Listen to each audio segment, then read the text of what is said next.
সকালবেলাও জানতাম না যে আজকে আমার লাইফে কি ঘটতে যাচ্ছে। তাও হোয়াট? ফেস টু ফেস না। আমি ফেস টু ফেস তাকে কত দেখিনি। সালে বিয়ে করেছেন আপনি বলেন তো? 2011 তে। এগুলো হয় আজকালকার বাংলাদেশে? এটা সম্ভব? একজন মানুষ সুস্থ একটা ব্যক্তি যার শরীরের কলিজার একটা অংশ কেটে তাকে দিতে হবে। এবং তার লিভারটা ফেলে দিতে হবে। তার অন্য একটা মানুষের কলিজা নিয়ে সে বাঁচতে পারবে। ওই রোবটের যে আর্মস গুলা, ওগুলা পেটের মধ্যে দিয়ে আমার লিভারটা কেটে আমার যেহেতু সি সেকশন বেবি হয়েছে, তো ওই সি সেকশনের জায়গাটায় আবার কেটে ওই দিক দিয়ে লিভারটা বের করবে। ওকে। আমাকে নিয়ে যাবে। তো আমাকে বলতেছিল রেডি হওয়ার জন্য, গোসল করার জন্য। মানে মনে হচ্ছে যে কোরবানি দিতে নিয়ে যাচ্ছে। মানে গোসল করো, এটা করো, সেটা করো, নখ কাটতেছে, আমার চুল বেঁধে দিচ্ছে, আমাকে ড্রেস পরাচ্ছে। মানে মনে হচ্ছিল যে ফাঁসির আসামিতে আসামিকে যেভাবে নিয়ে যায়, আমার কাছে মনে হচ্ছিল যে আমার এখন মনে যা চলতেছে তাদেরও মনে হয় ঐরকমই লাগে। আমি জীবনে শত, শত হাজার, হাজার মানুষের গল্প ক্যামেরায় ধারণ করেছি, রেডিওতে ধারণ করেছি, টেলিভিশনে করেছি। বাট রাইট নাও আমি যে ফিলটা পাচ্ছি, এইটা আমি কোনোদিন কোনো গল্পে পাইনি। আমার কাছে মনে হচ্ছে কি আমার ৪ টা পাশ ঘোলা হয়ে গেছে, ফাঁকা হয়ে গেছে। এই গল্পটা আজকে যারা শুনেছে, এখন পর্যন্ত যারা আছে, আমি জানি না তাদের এই অনুভূতিটা হচ্ছে কিনা। আমি আপনার অপারেশন থিয়েটার দেখতে পাচ্ছি এবং আপনি যে অপারেশন থিয়েটারে যাচ্ছেন সেটাও আমি দেখতে পাচ্ছি। এটা কোনো সিনেমাতে পোট্রে করা মানে নাটকে পোট্রে করা, গল্পে পোট্রে করা সম্ভব না। আসসালামু আলাইকুম প্রিয় দর্শক এবং শ্রোতা। আল্লাহ সর্বাবস্থায় আমাদের সবার মঙ্গল করুন। সবসময়ের মতো সেই দোয়া এবং শুভকামনা জানিয়ে শুরু করছি ব্র্যান্ডিং বাংলাদেশের একটি এপিসোড। আমি আরজে কিবরিয়া আপনার সঙ্গে রয়েছি এবং আপনারা দেখছেন আমাদের প্রতিষ্ঠান studio of creative arts limited বা সংক্ষেপে যেটাকে আমরা বলি সকা, SOCA, সকার নির্মাণে এই অনুষ্ঠানটি। আমাদের এই অনুষ্ঠানটি সহ আরও যাবতীয় যেসব অনুষ্ঠান আমরা ইউটিউবে এবং ফেসবুকের জন্য নির্মাণ করে থাকি, সেই সব অনুষ্ঠানগুলোতে আপনি অংশগ্রহণ করতে চাইলে আমাদেরকে ফোন করবেন। আমাদের ফোন নাম্বার আপনারা স্ক্রিনে দেখতে পাচ্ছেন 09639887777। এছাড়া আপনারা চাইলে আমাদেরকে মেইল করতে পারেন। আমাদের মেইল অ্যাড্রেস sharemystory24@gmail.com। আপনার নামটা একটু প্রথমে বলেন। আমার নাম হচ্ছে রিমি। আসলে এটা আমার বাসায় সবাই আমাকে রিমা বলেই ডাকে। বয়স যদি বলতে কোনো আপত্তি না থাকে। 32, জন্ম জেলা? চাঁদপুর। চাঁদপুর। শুরু করেন আপনি। জি। মানে আমার বেড়ে ওঠাটা একদমই গ্রামে, একদম প্রত্যন্ত গ্রাম যেটা। আমরা গ্রাম বলতে যেরকম বুঝি একদমই গ্রামে। মানে ছেলেরা যেমন হাডুডু খেলতেছে, কাবাডি খেলছে, ফুটবল খেলতেছে, ক্রিকেট খেলছে। আমারও সেম। আমি এমন কোনো খেলা নাই যেটা আমি পারি না। ক্রিকেট খেলতে পারি, ফুটবল খেলতে পারি, ব্যাডমিন্টন খেলতে পারি। বাবা কি করতেন? আমার বাবা ব্যবসায়ী ছিলেন। কয় ভাই বোন আপনারা? আমরা ৩ ভাই ২ বোন, আমি মেঝো। আচ্ছা, জি। তো এত বেশি চঞ্চল ছিলাম যে আমার কারণে আমার মা সবসময় অতিষ্ঠ থাকতো। হুম। মানে মা বলতো যে, "আমার তো আরো ছেলে-মেয়ে আছে। কই ওরা তো কেউ এমন করে না। তুই কেন এরকম হলি?" সবাই বলতো সবাই যে, "মেয়ের ওর মধ্যে মেলিপনা নাই। ও কেন এরকম এত দুষ্টুমি করে?" যাক এভাবেই বড় হয়ে ওঠা। আমি এসএসসি পর্যন্ত গ্রামেই ছিলাম। এসএসসির পরে আমার ইচ্ছা ছিল যে আমি ঢাকায় এসে পড়াশোনা করব। তো আমার বাবা এটাতে একটুই ছিল, মেয়েকে আসলে বাড়ির বাইরে দিতে চায় নাই। হুম। যাক অনেক কষ্ট করে কান্নাকাটি করে বাবা-মাকে ম্যানেজ করে আমি শহরে আসি। কোথায় পড়তেন? আমি সিদ্ধেশ্বরী গার্লসে পড়েছি। তখন থেকেই মোটামুটি আমাকে একটু বিয়ে দেওয়ার জন্য বাবা একটু চেষ্টা করে যাচ্ছিল। ছোটবেলা থেকে একটা ডানপিটে একটা স্বভাব রয়ে গেছে। মানে আমার তখন নিজের মধ্যে একটা ছিল যে না আমি এত তাড়াতাড়ি বিয়ে করব না। পড়াশোনা শেষ করব, কিছু একটা করব, তারপর বিয়ে করব। হুম। কিন্তু আমার বাবা ওই যে একটু অস্থির হয়ে গেছে। মেয়ে না কি জানি কি হয়ে যায়, বাড়ির বাইরে থাকে, কি হচ্ছে না হচ্ছে একটা টেনশন থাকতো সবসময় আমাকে নিয়ে। ওই দেখতো, দেখতো আমার জন্য বিয়ে দেখতো। তারপর দেখা যায় যে কথাবার্তা একটু আগালেই যখন আমার সাথে পাত্রপক্ষ কেউ কথা বলতো কিংবা পাত্র কথা বলতো, আমি উল্টাপাল্টা কথা বলে পাত্রকে বিদায় করে দিতাম। আমি তখন অনার্স 2nd ইয়ারে। তখন অ্যাজ ইউজুয়াল আমার জন্য যেরকম পাত্র দেখা হয় এটাও এরকম একটা প্রপোজাল আসলো। তো তখন মেবি একটা আম হরতাল বা কিছু একটা ছিল সানডেতে। হুম। তখন যেহেতু ফ্রাইডে, স্যাটারডে বন্ধ, সানডে তো একটা বন্ধ। বাবা আমাকে মানে বাড়ি যেতে বলতেছে। তো আমি বললাম যে ৩ দিন বন্ধ আছে, ঠিক আছে যাই। এমনিতে বন্ধ হলে আমি চলেই যেতাম। হুম। তখন গেলাম, যাওয়ার পর আমি শুনলাম যে সানডেতে আমাকে একটা পাত্রপক্ষ দেখতে আসবে। তা আমি একটু হতাশই হলাম। কারণ আমি যতবারই ছুটিতে বাড়ি যাই ততবারই কোনো না কোনো একটা জায়গা থেকে আমাকে দেখতে আসে। আপনার কি কেউ পছন্দের কেউ ছিল ওই না, সময়? আমার আসলে পছন্দের কেউ ছিল না। এটাই আমি আসলে ফ্যামিলিকে কাউকে বুঝাইতে পারি নাই। সবাই ভাবতো কি যে এত পাত্র দেখাচ্ছি, কেন ও এরকম করে? কেন রাজি হচ্ছে না? ওকে। নিশ্চয়ই ওর পছন্দের কেউ আছে। আমাকে জিজ্ঞেসও করছে। আমি বলছি, "না, আমার পছন্দের কেউ নাই।" বলল, "তাহলে সমস্যা কি? তাহলে কেন এমন করতেছো? যদি থেকে থাকে আমাদের বলো, আমরা দেখি কথা বলি।" হুম। আসলে আমি বলছি যে, "না, আমার এরকম কিছু নাই। কিন্তু আমি এখন বিয়ে করতে চাচ্ছি না।" মানে কেন পছন্দ হতো না আপনার? মানে আমি না ওই সময়টাতে আসলে বিয়ে করতে চাই নাই। আমি ওকে। চেয়েছি এটলিস্ট আমার অনার্সটা কমপ্লিট হোক। তারপরে আমি বিয়ে করব। মানে মনের মধ্যে একটা ভয় ছিল হয়তোবা বিয়ের পরে আমি পড়াশোনাটা কন্টিনিউ করতে হুম, পারব না। হুম। যার কারণে আমার মনে হয়েছে যে আমি পড়াশোনাটা এটলিস্ট করি। জি। আমি ক্যারিয়ার গড়ি বা না করি আমি মানে এটলিস্ট আমার পড়াশোনাটা একটা পর্যায়ে আমি রেখে বিয়ে করতে চেয়েছি। ওকে। তারপর আমার ক্যারিয়ার হোক বা না হোক সেখানে আমার কোনো আপত্তি নেই। কিন্তু আমি পড়াশোনাটা কমপ্লিট করতে চেয়েছি। পারফেক্ট। মানে এর মধ্যে আবার আমার বাবা-মাও মোটামুটি একটা গ্যাঞ্জাম পাকায় ফেলছে। আমার মা চাচ্ছে না যে এখন এই অবস্থায় বা এখানে বিয়ে দেব। কিন্তু বাবা চাচ্ছে যে না আসুক দেই মেয়ের বিয়ে দিব। বাবা খুব বেশি অস্থির ছিল বিয়ে দেওয়ার জন্য। তো মা আমাকে বলতেছে সকালে তোকে নিয়ে আমি চলে যাব। মানে ২ জনের বাবা-মা ২ জনই ঝগড়া লেগে গেছে। মা বিয়ে দিবে না কিন্তু বাবা দিবে। হুম। বাবা চাচ্ছে পাত্রপক্ষ দেখতে আসুক। কিন্তু মা বলতেছে যে, "আমি সকালেই তোকে নিয়ে চলে যাব।" বা আমাকে বলতেছে, "তুই চলে যা। তুই কেন আসলি?" মানে এখন আমি কার কথা শুনবো? মারটা শুনবো না বাবারটা শুনবো? আমি পড়ে গেছি মাঝখানে। হুম। আমিও একটু কান্নাকাটি করেছি। তো মা বলছে, "আচ্ছা দেখতে আসলে কি বিয়ে হয়ে যায় নাকি? দেখতে আসলে কি বিয়ে হয়ে দেখতে যায়? যাক। হ্যাঁ। আসুক। হ্যাঁ, পাত্রপক্ষ দেখতে চাচ্ছে আসুক, দেখুক।" সকালবেলাও জানতাম না যে আজকে আমার লাইফে কি ঘটতে যাচ্ছে। তারপর যথারীতি দুপুরবেলা পাত্রপক্ষ আসছে, দেখছে। দেখার পরে তারা আসলে তখন কাবিন করে ফেলতে চাচ্ছিল দেখার পরে। তখন তো এটা শুনে আমি আরো কান্নাকাটি। মানে কি বল আপনি পাত্রকে দেখলেন ওই সময়টাতে? যখন আমি আপনাকে তাকাইনি। আমি আসলেই তাকাইনি। সবার মাঝখানে যেন আমাকে নিয়েছে আমি একদম মাথা নিচু করে বসেছিলাম।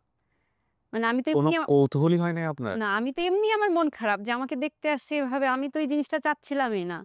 মানে এর আগেও যখন আমাকে না পাত্রপক্ষ দেখতে আসতো আমাকে বলত যে মানে আমাকে এমনভাবে প্রশ্ন করত যে, "তুমি কি সিঙ্গেল ফ্যামিলি চাও না জয়েন্ট ফ্যামিলি চাও?" হুম। তো আমি না মানে আমি টিক্সটা বুঝে ফেলতাম যে সে হয়তো চায় আমি তার বাবা-মাকে নিয়ে থাকবো নাকি আলাদা থাকবো। তো আমি বলতাম কি, "আমি আলাদাই থাকতে পছন্দ করি। আমার একা থাকতে ভালো লাগে।"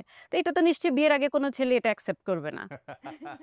তখন দেখা যেত যে ছেলেরা হয়তোবা এটার একটু নেগেটিভলি নিছে যে মেয়ে তো এরকম সংসারী না। সো বিয়েটা ভেঙে গেছে। হ্যাঁ, বিয়েটা ভেঙে গেছে ওইভাবে। তারপর দেখা যায় যে আমি উল্টাপাল্টা অনেক কথা বলতাম। মানে পাত্রর সাথে আমাকে কথা বলতে দিলেই আমি অনেক মানে এমনিতেও চঞ্চল ছিলাম। তারপরে কোনো ছেলে হয়তোবা এরকম মেয়ে চায় না যে এত চঞ্চল মেয়ে ওই যে বাইরে একটু মিট করতে গেলে মানে অনেক চঞ্চলতা ছিল আমার মধ্যে। অনেক দুষ্টুমি করতাম, অনেক হাসাহাসি করতাম। মানে আমার মধ্যে লাজুক মানে ওই যে মেয়ে বলতে যে জিনিসটা বোঝায় যে একটু ওটা ছিল লাজুক, না। লাজুক ভাব থাকবে, একটু চুপচাপ থাকবে। হ্যাঁ। আমি ওরকম না।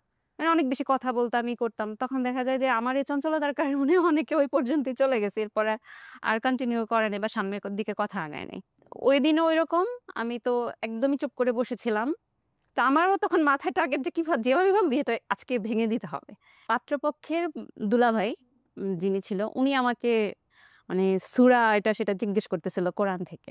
তো আমি একটু অ্যাগ্রেসিভ হয়ে ওনাকে অ্যান্সার দিয়েছি। আমি তো সূরা তো পারি। কিন্তু আমি তাকে সূরা না বলে আমি তাকে অ্যাগ্রেসিভলি অ্যান্সার দিচ্ছি। আপনারা তো জানেন যে আমি মাদ্রাসায় পড়িনি। আমাকে কেন এগুলা জিজ্ঞেস করছেন? মানে আমি চাচ্ছিলাম কোনো না কোনোভাবে বিয়েটা যেন ভেঙে যায়। হুম। আমি বিয়ে করতে চাই না। তারপরে দেখলাম যে না ভাঙছে না। তারা বলতেছে যে আজকে কাবিন করে ফেলবে। বিয়ে ভাঙছে না, হ্যাঁ। তারপরে আমি এত মুড খারাপ করেছিলাম। তারপরেও তারা যেন কেন কিছু বুঝলো না। কেন বুঝলো না যে আমি চাচ্ছি না বা কিছু। তারপরে আশায় ছিলাম যে হয়তোবা পাত্রপক্ষ আমার সাথে কথা বলবে বা পাত্র আমার সাথে নিজে কথা বলবে সেটার আশায় ছিলাম। কিন্তু যখন দেখলাম যে আসলে ওইরকম কিছু না তখন আমি নিজে থেকেই বলছি। কাকে যেন বলছিলাম আমার মনে নেই এই মুহূর্তে। কাউকে আমার ফ্যামিলির কাউকে একজনকে আমি বলেছিলাম যে আমি ছেলের সাথে কথা বলতে চাই। তখন আমাকে বলছিল যে খায়া দেওয়ার কাজ নাই আবার বিয়েটা ভাঙার জন্য। আপনার বাবা-মাও বুঝে গেছে। হ্যাঁ, কারণ আমি এর আগে অনেকগুলো এরকম করেছি তো। তো যাই হোক তখন বিয়েটা ঐদিন আমার বিয়ে হয়ে গেল। আপনি ছেলেকে দেখলেন কখন? আমি ছেলেকে দেখেছি সত্যি বলতে বিয়ের পরের দিন। তাও হোয়াট? ফেস টু ফেস না। আমি ফেস টু ফেস তাকে দেখি কত নাই। সালে বিয়ে করেছেন আপনি বলেন তো? ২০১১ তে। এগুলো হয় আজকালকার বাংলাদেশে? এটা সম্ভব? আমি তাও ফেস টু ফেস না। আমি তাকে কিভাবে দেখেছি মানে আমি আর সে পাশাপাশি বসে আছি। সে আমার পাশে বসা। তখন আমার ভাগ্নি এসে ফোনে একটা ছবি তুলছে আমাদের ২ জনকে।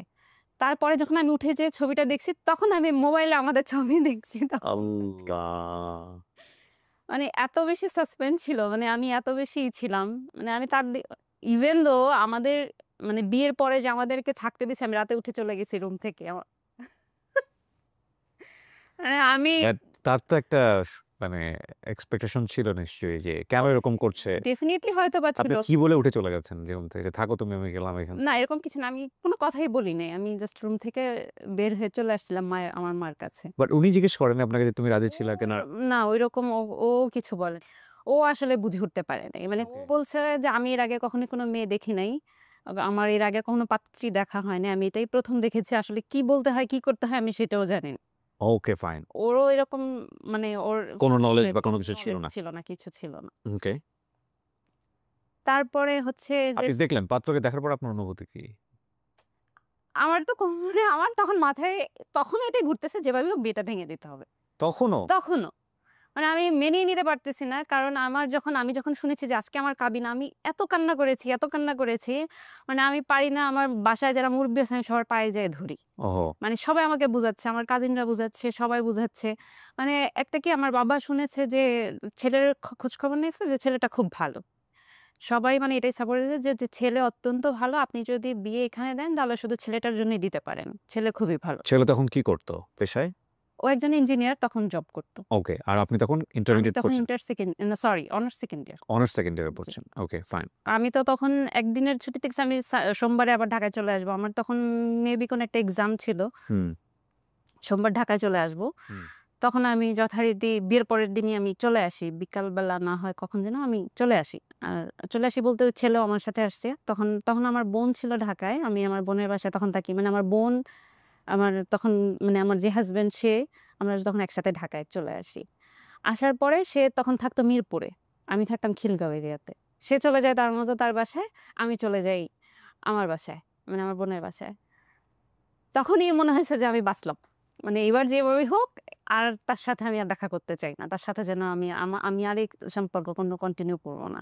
মানে এভাবে কি নাকি বিয়ে হয় নাকি? মানে মাথায় তখন এটাই ঘুরতেছে যে এভাবে কি বিয়ে হয় নাকি? তখন হচ্ছে কি মানে আমি ওর সাথে আমার যে হাসব্যান্ড ওয়াইফ এর যে সম্পর্ক, ওরকম কোনো সম্পর্কই ওর আর আমার মধ্যে ছিল না। আমি আসলে বিয়েটা করেছি আমি যখন অনেক বেশি কান্নাকাটি করেছিলাম, বাবাকে ডাকলাম। মানে আমি বাবাকেও বলতেছি যে আমাকে এভাবে বিয়ে দিয়েন না। তখন বাবা বলতেছে যে, "যা তোমার ভালোর জন্যই করতেছি। তোমার ভালো হবে, তুমি সুখী হবা।" তারপর যে এক পর্যায়ে মেনে নিয়েছিলাম যে, আচ্ছা ঠিক আছে এই ছেলেকেই বিয়ে করব। কিন্তু আপাতত এইভাবে না। মানে আমি ছেলেকে দেখিও নাই। মানে আমি চিনি না, একটা মানুষের সম্পর্কে কিছুই জানি না আমি। আমি তাকে কিভাবে বিয়ে করব? তাহলে এভাবে বিয়ে দেন না, তাহলে একটু পরে দেন। মানে কিছুদিন পরে দেন বা আগামী সপ্তাহে দেন। তখন আসলে এত বেশি মানে এত লোকজন তখন বাসায় ছিল। একটু অ্যারেঞ্জমেন্ট হয়ে গিয়েছিল। তখন আর পিছানোটা একটু সম্ভব হয় নাই। আবার ওই যে আমার প্রতি একটা কনফিউজ যে আমি হয়তোবা বিয়ে ভেঙে দিব। সো আপনার আ বিয়ের কয়দিন পরে আপনি ঢাকায় চলে আসলেন? আমি বিয়ের পরের দিনই ঢাকায় চলে এসেছি। তখন পর্যন্ত আপনাদের মধ্যে স্বামী-স্ত্রীর কোনো জি। সম্পর্ক নাই। ওকে। তারপর? আমি তখন পর্যন্ত মানে আমার ফ্রেন্ড সার্কেলে আমি কাউকে বলিনি যে আমার যেভাবে মানে এই ঘটনা ঘটে গেছে আমার সাথে। আমি তারপরের যেদিন ঢাকায় চলে আসছি তার পরের দিন যথারীতি আমি আমার ক্লাসে গেছি। কেউই জানে না, তখনও কেউ জানে না। তো মাঝখানে একদিন ক্লাস গ্যাপ গেছে। আমার ফ্রেন্ডরা সবাই জিজ্ঞেস করতেছে, "কি ব্যাপার? তুই আসলি না কেন কালকে ক্লাসে?" এটা সেটা। আমি বলতে চাইও বলতে পারছি না ওদেরকে যে আসলে কি হয়ে গেছে। তারপরে মনে হয় তার ২-৩ দিন পরে আমি যেয়ে বলছি, কেউ তো বিশ্বাসই করে না। মানে কিভাবে সম্ভব এটা? মানে কি? আমি হুম, তখন বলতেছি যে, "আমি জানি না কি হইছে না হইছে। আমি এখন কি করব আমি জানি না।" হুম, তো ও তো তখন ওর বাসা মিরপুরে, ও মিরপুরে চলে গেল। আমি হুম, আমার বাসায়। হুম, তখন দেখা যাচ্ছে যে ও আমাকে ফোন দেয়, আমি ফোন ধরি না। হুম। বিভিন্নভাবে আমার সাথে যোগাযোগ করে। আমি ওর ফোন মানে ওর সাথে কোনো টোটালি ওইভাবে কথা বলছি না বা করছি না। জি। তখন এটা নিয়ে আমার বোন, আমার মা আমার সাথে খুব রাগ করে। মানে প্রতিদিন সকালে উঠে মা আমাকে ফোন দিবে। ফোন দিয়ে বলে কি অ্যা মানে ওর নাম ধরে বলতো, "জাহিদের সাথে কি কথা হইছে? অ্যা ফোন দিছো? নাস্তা খাইছে কিনা জিজ্ঞেস করছো? অফিসে গেছে কিনা জিজ্ঞেস করছো?" মানে আমাকে বলে দিত। আমি বলছি, "তোমার মন চাইলে তুমি যা জিজ্ঞেস করো। আমি পারব না। ওকে। তোমার মন চাইলে তুমি জিজ্ঞেস করো। আমি এগুলো জিজ্ঞেস-টিজ্ঞেস করতে পারব না। আমার ভালো লাগে না।"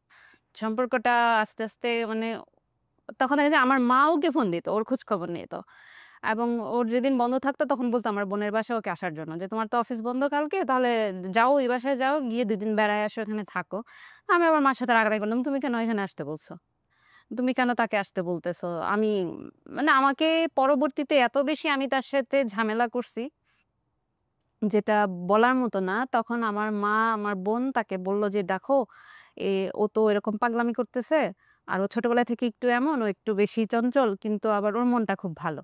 মানে আমার মা ওকে বলছে যে, "তুমি যদি ওকে বুঝতে পারো, তাহলে ওর মনটা অনেক ভালো।" এটা বিয়ের কতদিন পরের ঘটনা? এটা আমার বিয়ের মানে এরকম করতে, করতে কতদিন গেছে আপনাদের? অলমোস্ট ২ মাস চলে গেছে। ছেলে কিছু বলতেছে না?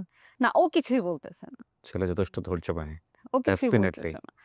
তো আমার মা ওকে বলল যে, "তোমরা আলাদা থাকতেছো, তুমি এক কাজ করো, আপাতত তুমি একটা বাসা নাও। মানে আমি এখন তখনও ওর বাসায় যাইনি। যেহেতু আমার বিয়েটা হুট করে হয়ে গেছে। হুম, একটা অ্যারেঞ্জমেন্ট এর একটা ইচ্ছা ছিল যে পরবর্তীতে হয়তো একটা রিসেপশন হবে। হুম, কিন্তু ওই রিসেপশন হওয়ার আগেই তখন আমার মা বলতেছে যে, "যখনকারটা হয় তখন দেখা যাবে। তুমি আগে একটা বাসা নাও, একসাথে থাকো। হুম। দেখো হয়তোবা আস্তে, আস্তে ঠিকও হয়ে যেতে পারে।" যেহেতু দূরে থাকো, এমনিতেও একটু সমস্যা ঝামেলা এগুলাতে হয়। তখন সে একটা বাসা নিল এবং সে মিরপুরে বাসা ছেড়ে আমাদের এরিয়াতে চলে আসলো। মানে আমি আমার বোনের বাসার পাশে তখন সে একটা বাসা নিল। একদমই সিম্পল একটা বাসা আমি নিলাম। যেদিন মানে আমরা যে বাসাটা নিছি ওর ওর ব্যাচেলর লাইফে ওর কিছু টুকটাক জিনিসপত্র ছিল ওগুলা। আর আমি একটা তোশক ২ টা বালিশ নিয়ে আমি মোটামুটি একটা বাসা মানে তখন আমার এটাই শান্তি ছিল যে আমার নিজের একটা বাসা হইছে। আমার নিজের বাসা। তখন ওই বাসায় উঠি। তারপর তো তার সাথে আমার আরো বেশি গ্যাঞ্জাম শুরু হলো। মানে এখন মানে যদিও একসাথে থাকতেছি কিন্তু আমি তাকে দেখতেই পারতেছি না। তাকে সারাক্ষণ বলতেছি, "তুমি কেন আমাকে বিয়ে করলা? ওহো! তুমি কেন আমাকে বিয়ে করলা? তুমি বিয়ে না করলে তো আমার বাবা আমাকে বিয়ে দিত না। তোমারই সব দোষ। তোমারই সব দোষ। তুমি কেন আমাকে বিয়ে করলা?"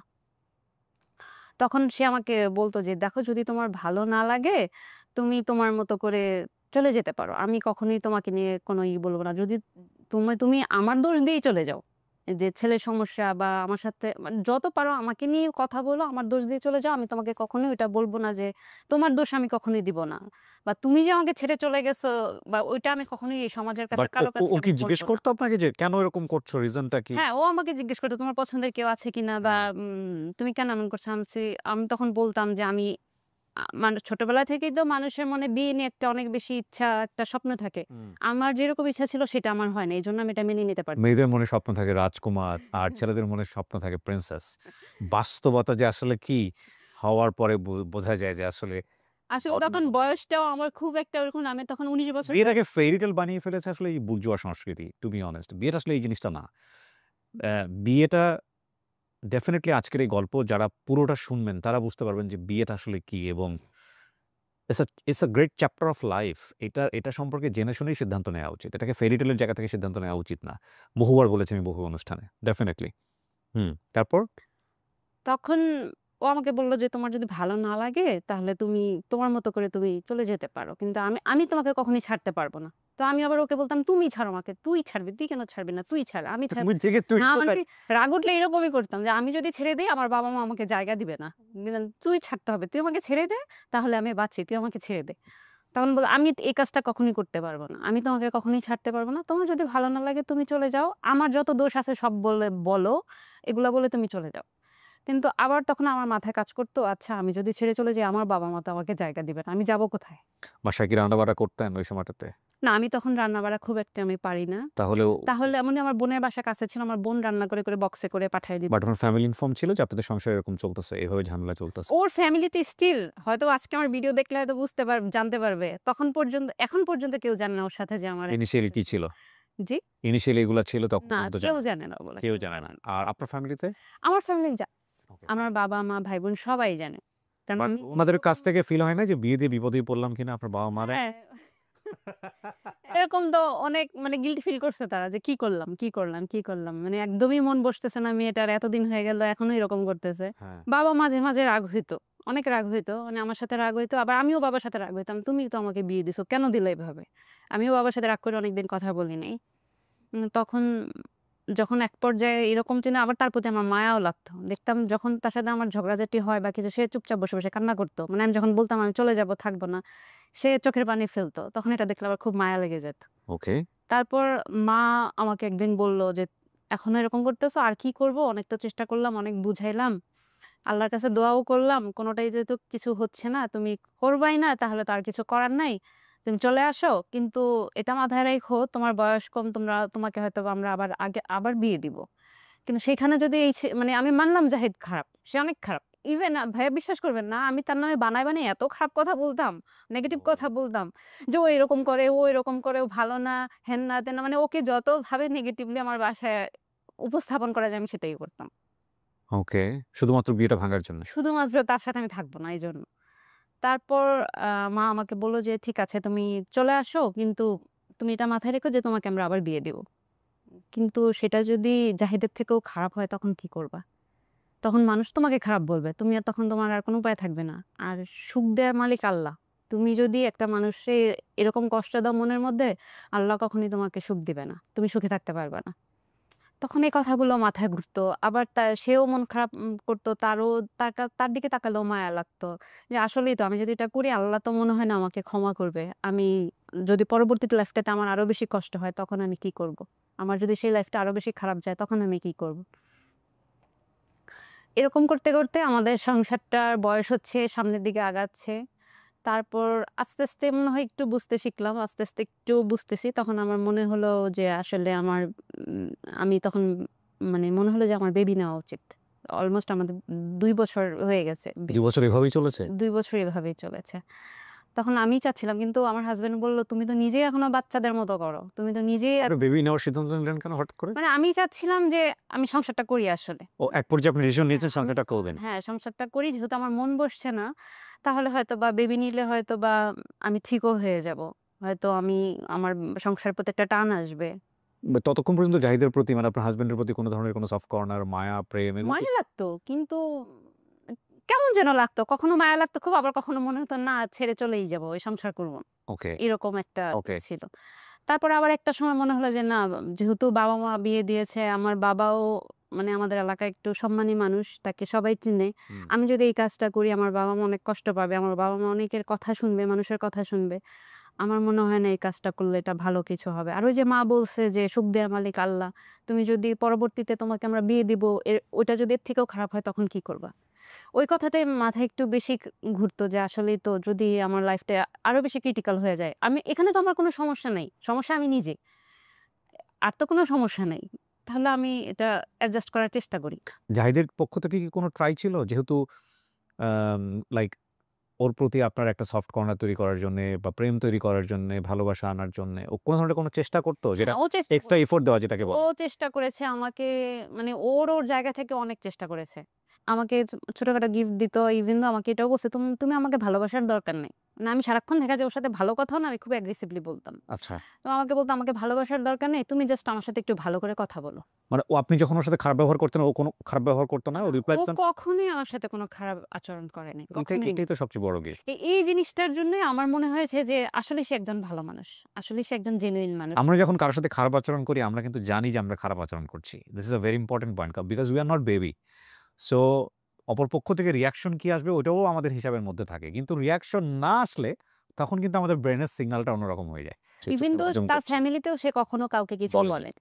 Very good. কেউ জানে না। হয়তোবা আজকে আমার ভিডিও দেখলে অনেকেই জানতে পারবে। এখন পর্যন্ত কেউ জানে না যে আমাদের লাইফে এত কিছু গেছে। সো বেবি নেওয়ার সিদ্ধান্ত নিলেন এবং হাসব্যান্ড বলল যে, "দেখো, বুঝো।" হ্যাঁ, ও আসলে তখন আমাকে বলল যে, "তুমি নিজেই এখনো বাচ্চা। তুমি নিজেই এখনো সংসারী না। তুমি কিভাবে মানে বাচ্চা করবা?" হুম। তখন আ আসলে বিয়ের তখন ২.৫ বছর পরে আমার বেবি আমার হয়। তখন ওই বেবি আসার পর আসলেই যেটা আমি চিন্তা করেছিলাম সেটা হয়। আমি আস্তে, আস্তে একটু সংসারী হয়ে উঠি। বাচ্চার প্রতি মানে বাচ্চা জন্ম দেওয়ার পরে আমি অনেকটাই ঠান্ডা হয়ে যাই। মানে এটা কি তখন আপনার লেখাপড়া আমার তখন বন্ধ হয়ে লেখাপড়া গেছে? কমপ্লিট। ও আপনি অনার্স কমপ্লিট করে ফেলেছেন। অনার্স তো তো আপনার যে ভয় ছিল সেটাও তো হ্যাঁ, হয়নি। সেটাও হয় নাই। সে আমার পড়াশোনার জন্য কোনো হার্মফুল ছিল না। ওকে। সে আমার পড়াশোনায় যথেষ্ট সাপোর্ট দিয়েছে সবকিছুতেই, সবকিছুতেই। আমি বিয়ের আগে যে স্বাধীনতাটা পাই নাই, হ্যাঁ। যেহেতু আমার ফ্যামিলি, আমার বাবা-মা একটু ধার্মিক ছিল। আমাকে মানে ছেলে বন্ধু তো দূরের কথা, আমার কখনো মেয়ে বন্ধুদের সাথেও আমার বাড়ির বাইরে যাওয়ার অনুমতি ছিল না। সেখানে আমি আমার হাসব্যান্ডের কাছ থেকে আমার বিয়ের পরে অনেক স্বাধীনতা পেয়েছি। যার কারণে ওর প্রতি একটা সফট কর্নার তখনই ছিল যে, আমি অনেক ঘুরেছি, বন্ধু-বান্ধবীদের সাথে অনেক জায়গায় যেতাম, খেতে যেতাম, শপিং এ যেতাম, যেটা আমি আগে কখনোই করতে পারিনি। তারপর যখন বেবি হলো, তখন বেবি একটু বড় হলো, আমরা আস্তে, আস্তে একটু ট্যুর দেয়া শুরু করলাম। দেশের বাইরে অনেক জায়গায় গিয়েছি। ঘুরতে অনেক জায়গায় মাশাআল্লাহ। গিয়েছি। সে যথেষ্ট সাপোর্টিভ একজন মানুষ সবকিছুতেই। মানে আমার বাচ্চারা মায়ের থেকে বাবার পাগল বেশি। এবং সে এমন একজন মানুষ, সে মানে বাবার যে অবদানটা বাসায় সেটাও রাখতে পারে, মায়েরটাও সে রাখতে পারে। মানে আমি যদি বাসায় না থাকি, সে বাসায় আছে, আমি ২ দিন বাসায় না থাকলেও কোনো প্রবলেম নেই। সে বাচ্চাদের খাওয়াতে পারবে, ঘুম পাড়াতে পারবে, ইচ অ্যান্ড এভরিথিং সে সবকিছু পারে। গোসল করাতে পারে, সবকিছু করতে পারে। তো বাচ্চারা আমার থেকে তার প্রতি অ্যাটাচড বেশি। ঘুমাবে তার কাছে, আমার কাছে ঘুমাবে না। সে এত বেশি কেয়ারিং একজন মানুষ। সবার ক্ষেত্রেই সে আমাকে বলত যে, "তুমি আমাকে ভালোবাসার কোনো দরকার নেই। তুমি জাস্ট আমার সাথে একটু ভালো আচরণ করো। আমার আর কিছু চাই না।"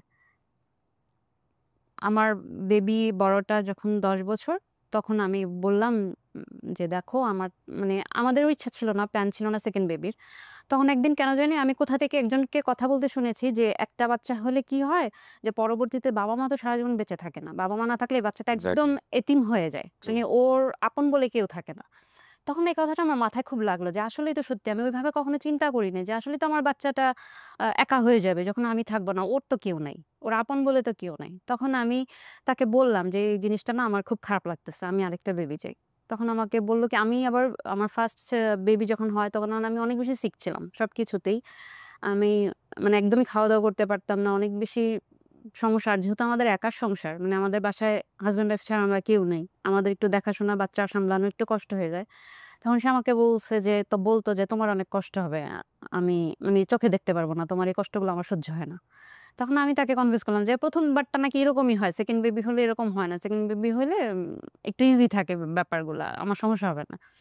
তো সেকেন্ড বেবি যখন চাচ্ছিলাম আমার অনেকদিন সময় লেগে যায় সেকেন্ড বেবি কনসিভ করতে।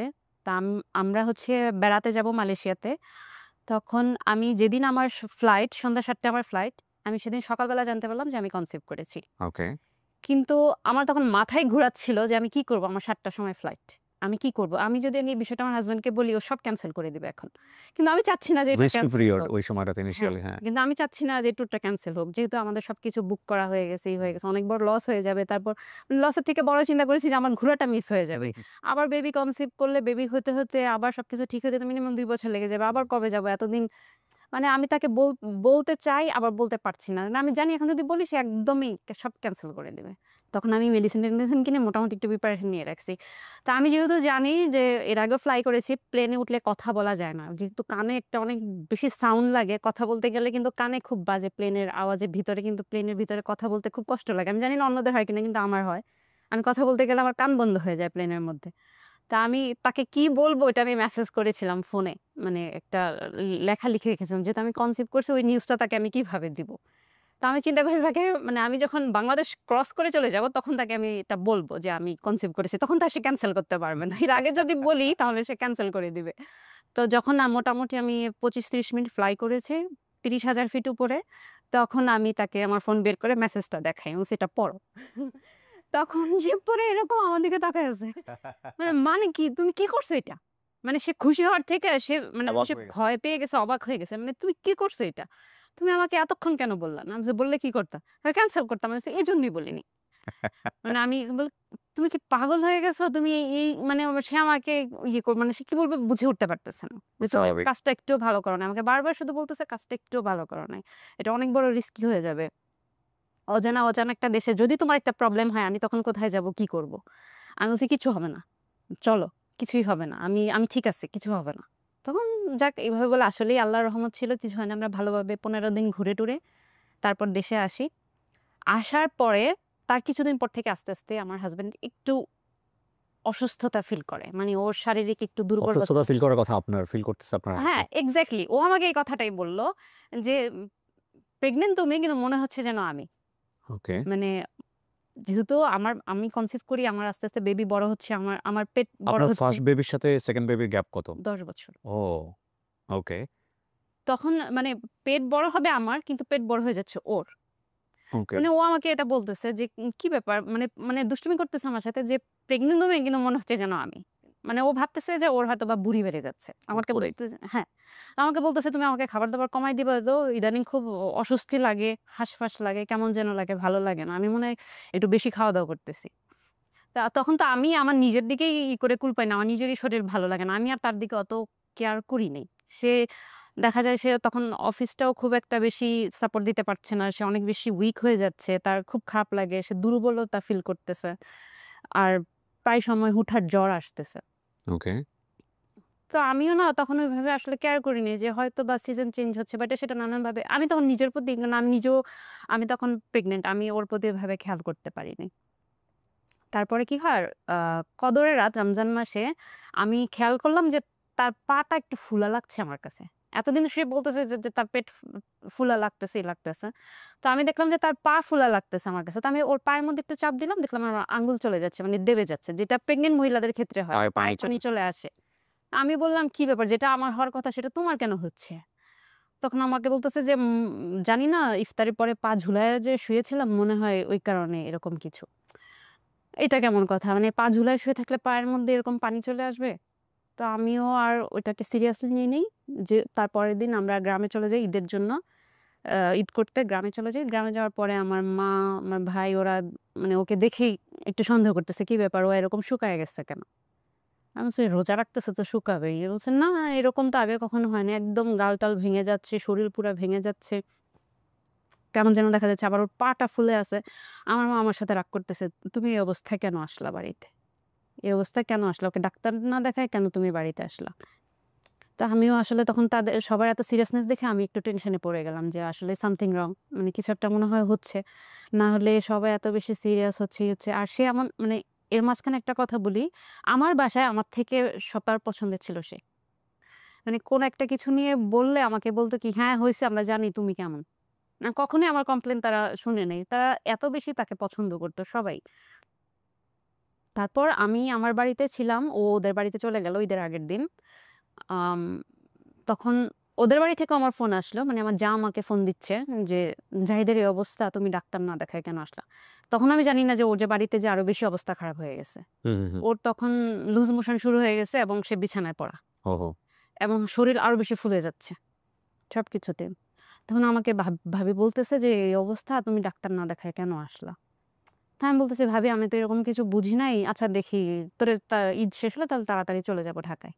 তো রমজান মাস ঈদ শেষ হলেও তো সবকিছু আবার ওপেন হতে ১ সপ্তাহ ১০ দিন লেগে যায় সবকিছু মিলায়।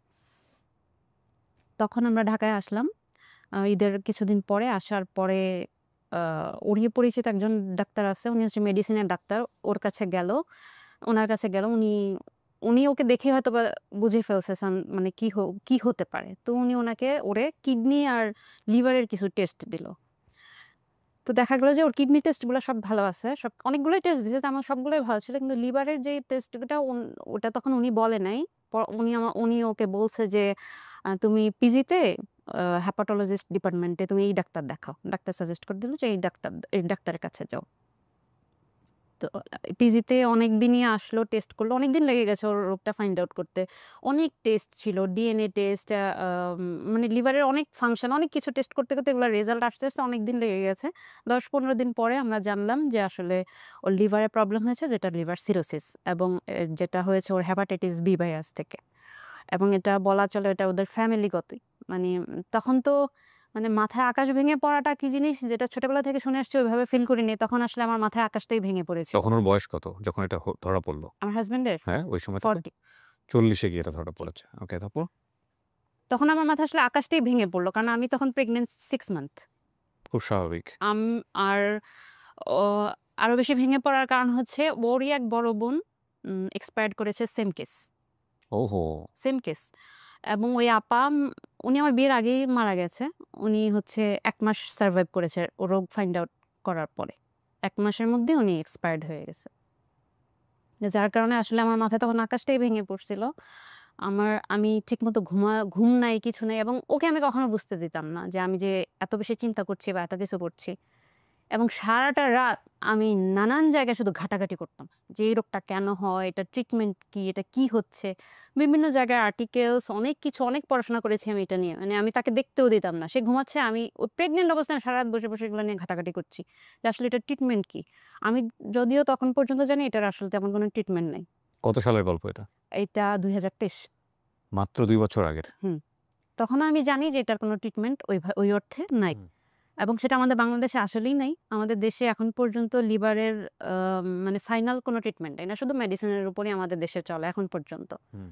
তো যেহেতু এটা কিউরেবল না এবং মেডিসিনেও যে আপনি ভালো থাকতে পারবেন সেটাও না। এটা যেকোনো সময় মেডিসিনেও অনেক সময় মেডিসিন মানে কি যতদিন বেঁচে আছে জাস্ট মেডিসিনটা খেয়ে যেতে হবে। কিন্তু এটা যেকোনো সময় যেকোনো দুর্ঘটনা ঘটে যেতে পারে। এবং এই আম লিভার সিরোসিস এর কারণে শরীরের বিভিন্ন ভেইনগুলা অকেজো হয়ে যায় আস্তে এবং কিডনির উপর ইফেক্ট করে। কিডনি ড্যামেজ হয়ে যায়। বিভিন্ন আস্তে মানে একটা পর্যায়ে খারাপের দিকে চলে যায়। এবং সিরোসিসটা একটা সময় টিউমার থেকে ক্যান্সার হয়ে যায়। হুম। এবং এগুলো খুব দ্রুত হয়ে যায়। তখন আমার মাথায় শুধু কাজ করতেছিল যে আচ্ছা যা হইছে, হইছে। কিন্তু এটার সমাধান কি? আমি শুধু সমাধান খুঁজতাম। যে যা হইছে, হইছে। কেন হইছে, কি হইছে সেটা আমি যাব না কিন্তু এটা আমার সমাধান করতে হবে। এটার সমাধান কি? এটা কিভাবে করা যায়? কোথায় আছে এটার সমাধান? শুধু ঘাটাঘাটি করছি। অনেক কিছু জেনেছি। তখন মানে আমার তখন এমন লাগতো যে আমার ৬ মাসের বাচ্চা এটা কবে হবে? মানে আমি কবে রিলিজ পাবো? মানে আমি রিলিজ পেলে হয়তোবা আমি অনেক মানে কিছু একটা করতে পারবো। আমি নিজেই তখন ঘরবন্দি হয়েছি। আমি কোথাও যেতে পারছি না, কিছু করতে পারছি না। তখন আমার বাবা আমাকে বলছে, "তুমি ভেঙে পড়ো না। নিশ্চয়ই কোনো না কোনো সমাধান আছে। তুমি জামাইকে বলো ইন্ডিয়ার ভিসা করতে বলো। ইন্ডিয়াতে যেতে বলো, ওখানে গিয়ে দেখো কি হয়।" তো আমার তখন তো ওর সাথেও যাওয়ার মতো কেউ নাই। তখন আমার বাবাই ওকে নিয়ে যায় ইন্ডিয়াতে। আমার বাবা আর ও যায় ইন্ডিয়াতে। তখন আমি মেবি আ 7 মানে প্রেগন্যান্ট। ওখানে ডাক্তার দেখানো তো উনারা বলল যে এটা আসলে প্রাইমারি স্টেজে আছে। তবে এটার ট্রিটমেন্ট একটাই লিভার ট্রান্সপ্লান্ট করতে হবে। মানে একজন মানুষ সুস্থ একটা ব্যক্তি যার শরীরের কলিজার একটা অংশ কেটে তাকে দিতে হবে। এবং তার লিভারটা ফেলে দিতে হবে। তার অন্য একটা মানুষের কলিজা নিয়ে সে বাঁচতে পারবে। তখন আসলে কি করব বুঝে উঠতে পারতেছিলাম না। কিন্তু আমার মাথায় তখন এটাই কাজ করতেছে, আচ্ছা ঠিক আছে এটা করলে এটা যেহেতু সমাধান এটাই করতে হবে। আমি নানান জনকে শুধু বলা শুরু করলাম। বাসার হেল্পিং হ্যান্ড থেকে শুরু করে পরিচিত যত লোকজন আছে আমি ডোনার খুঁজতেছি। যেমন লিভার ডোনার। লিভার ডোনার খুঁজতেছি। এবং ততক্ষণ পর্যন্ত আমি জানি যেহেতু আমার হাসব্যান্ডের ব্লাড গ্রুপ ছিল বি পজিটিভ, আমি জানি যে সেম ব্লাড লাগে। আসলে সেম ব্লাড লাগে না। না, আসলে সেম ব্লাড লাগে না বলতে কি ও পজিটিভ যারা তারা হচ্ছে ইউনিভার্সাল ডোনার। তারা যে কাউকে সবকিছুই ডোনেট করতে পারে। ওইটা তখন আমি ওই মুহূর্তে জানতাম না। ওকে, তো আমি শুধু বি পজিটিভ খুঁজতেছি সব জায়গায়। মানে আমার মাথায় তখন একটাই চিন্তা যে বি পজিটিভ একজন আমার লোক লাগবে। ওকে। আমি আপনার এক্সপেরিয়েন্স কি হইলো? মানে যে মানুষজনের কাছে গিয়ে যখন বলতেন লিভার দিবে কিনা? এটা তো সবাই হা হয়ে তাকায় থাকে। আমাকে উল্টা প্রশ্ন করত, নানান প্রশ্ন করত। লিভার মানুষ কিভাবে দেয়? এটা কিভাবে সম্ভব? আমাকে বলতো লিভার মানুষের কয়টা থাকে? বলে একটাই থাকে। বলে একটা মানুষ লিভার দিলে তাহলে সে বাঁচবে কিভাবে? না আমি তাদেরকে কোনোভাবে বুঝাতে বুঝতে পারতেন। পারতাম না, কনভিন্স করতে পারতাম না। যেহেতু আমাদের দেশে লিভার ট্রান্সপ্লান্ট নাই। এখন পর্যন্ত করে নাই। ২-১ টা হয়তোবা পরীক্ষামূলকভাবে হইছে ওটা ওই পর্যন্তই। কিন্তু মানে আমি তারপরে যখন আমার বেবিটা হয়, 2nd বেবিটা হয়, হসপিটালে যেদিন হয় আমি সেদিন জানতে পারলাম যে আমার বাচ্চা ওর বাবার ব্লাড পাইছে বি পজিটিভ। আমার মাথায় তখন চিন্তা আসছে ও দিতে পারবে। মানে আমি এতটাই বেশি হয়ে গেছি। মাত্র বাচ্চাটা হইছে। ওকে, আমি হাসবো না, কাঁদবো না।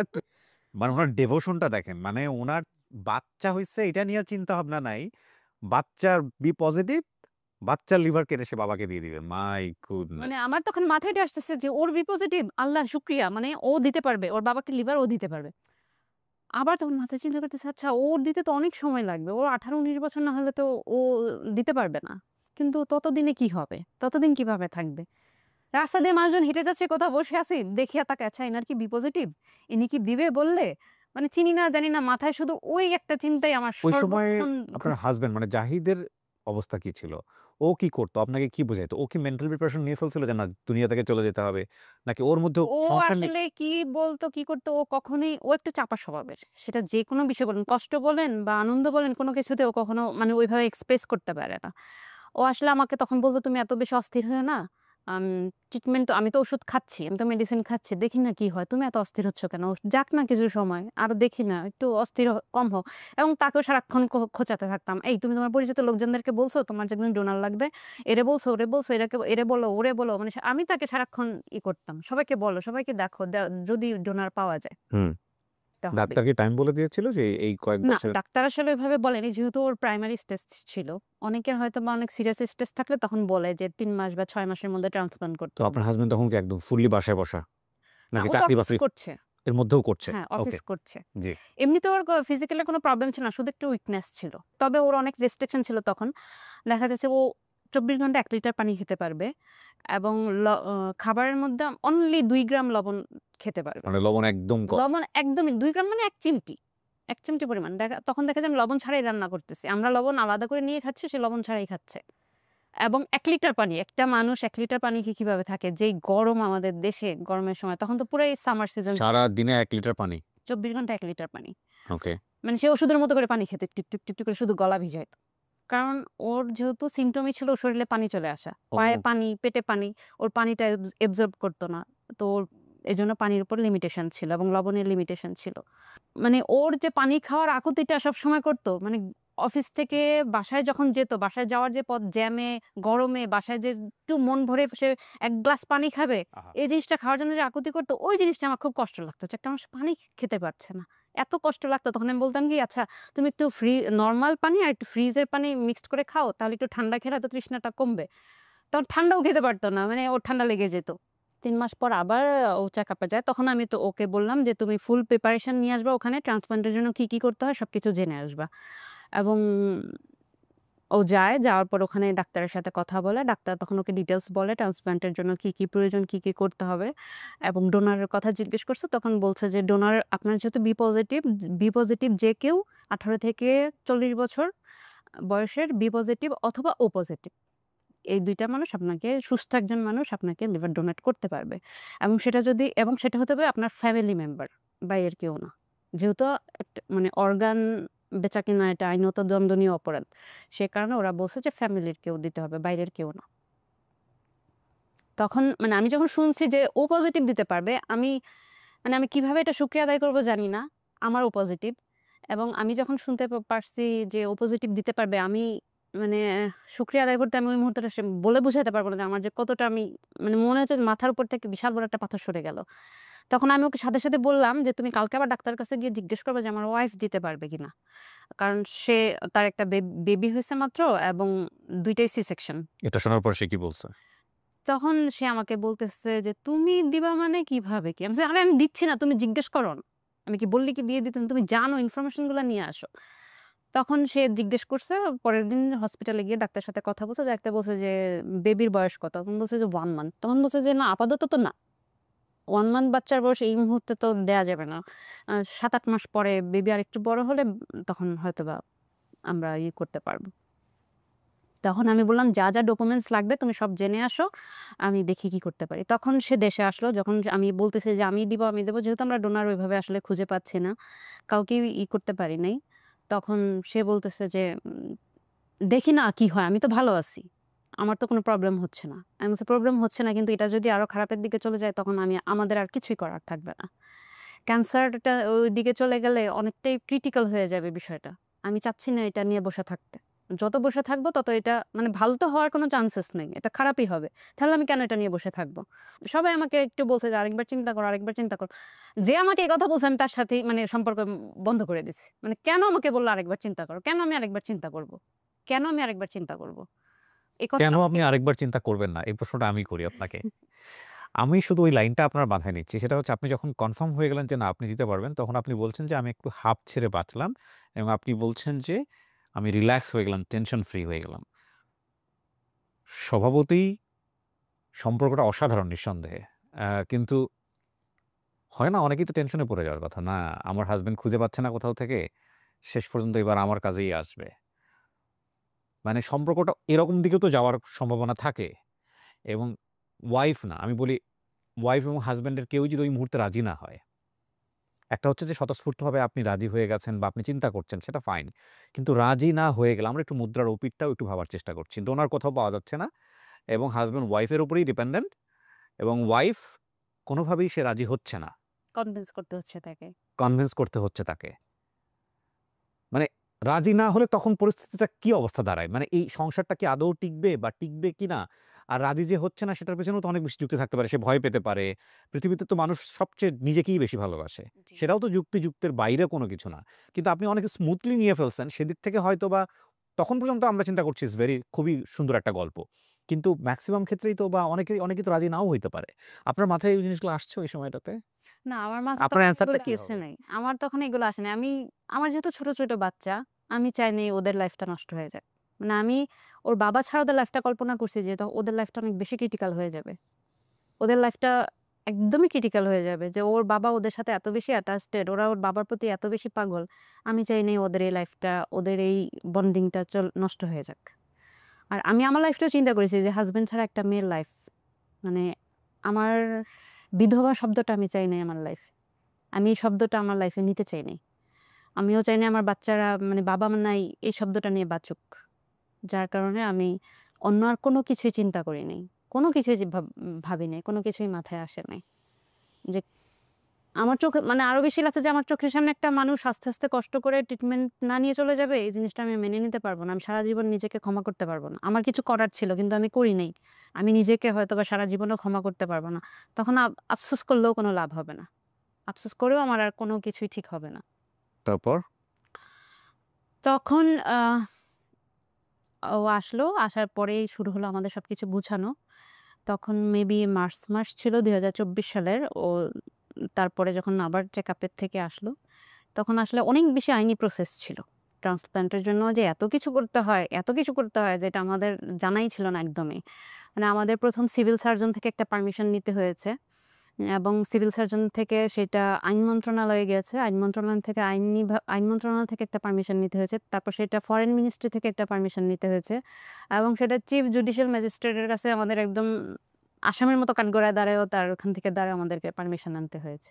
এই পারমিশনটা নিয়ে গিয়ে আপনাকে ইন্ডিয়াতে হাসপাতালে জমা দিতে হয়। হ্যাঁ। আদারওয়াইজ ওরা করবে না।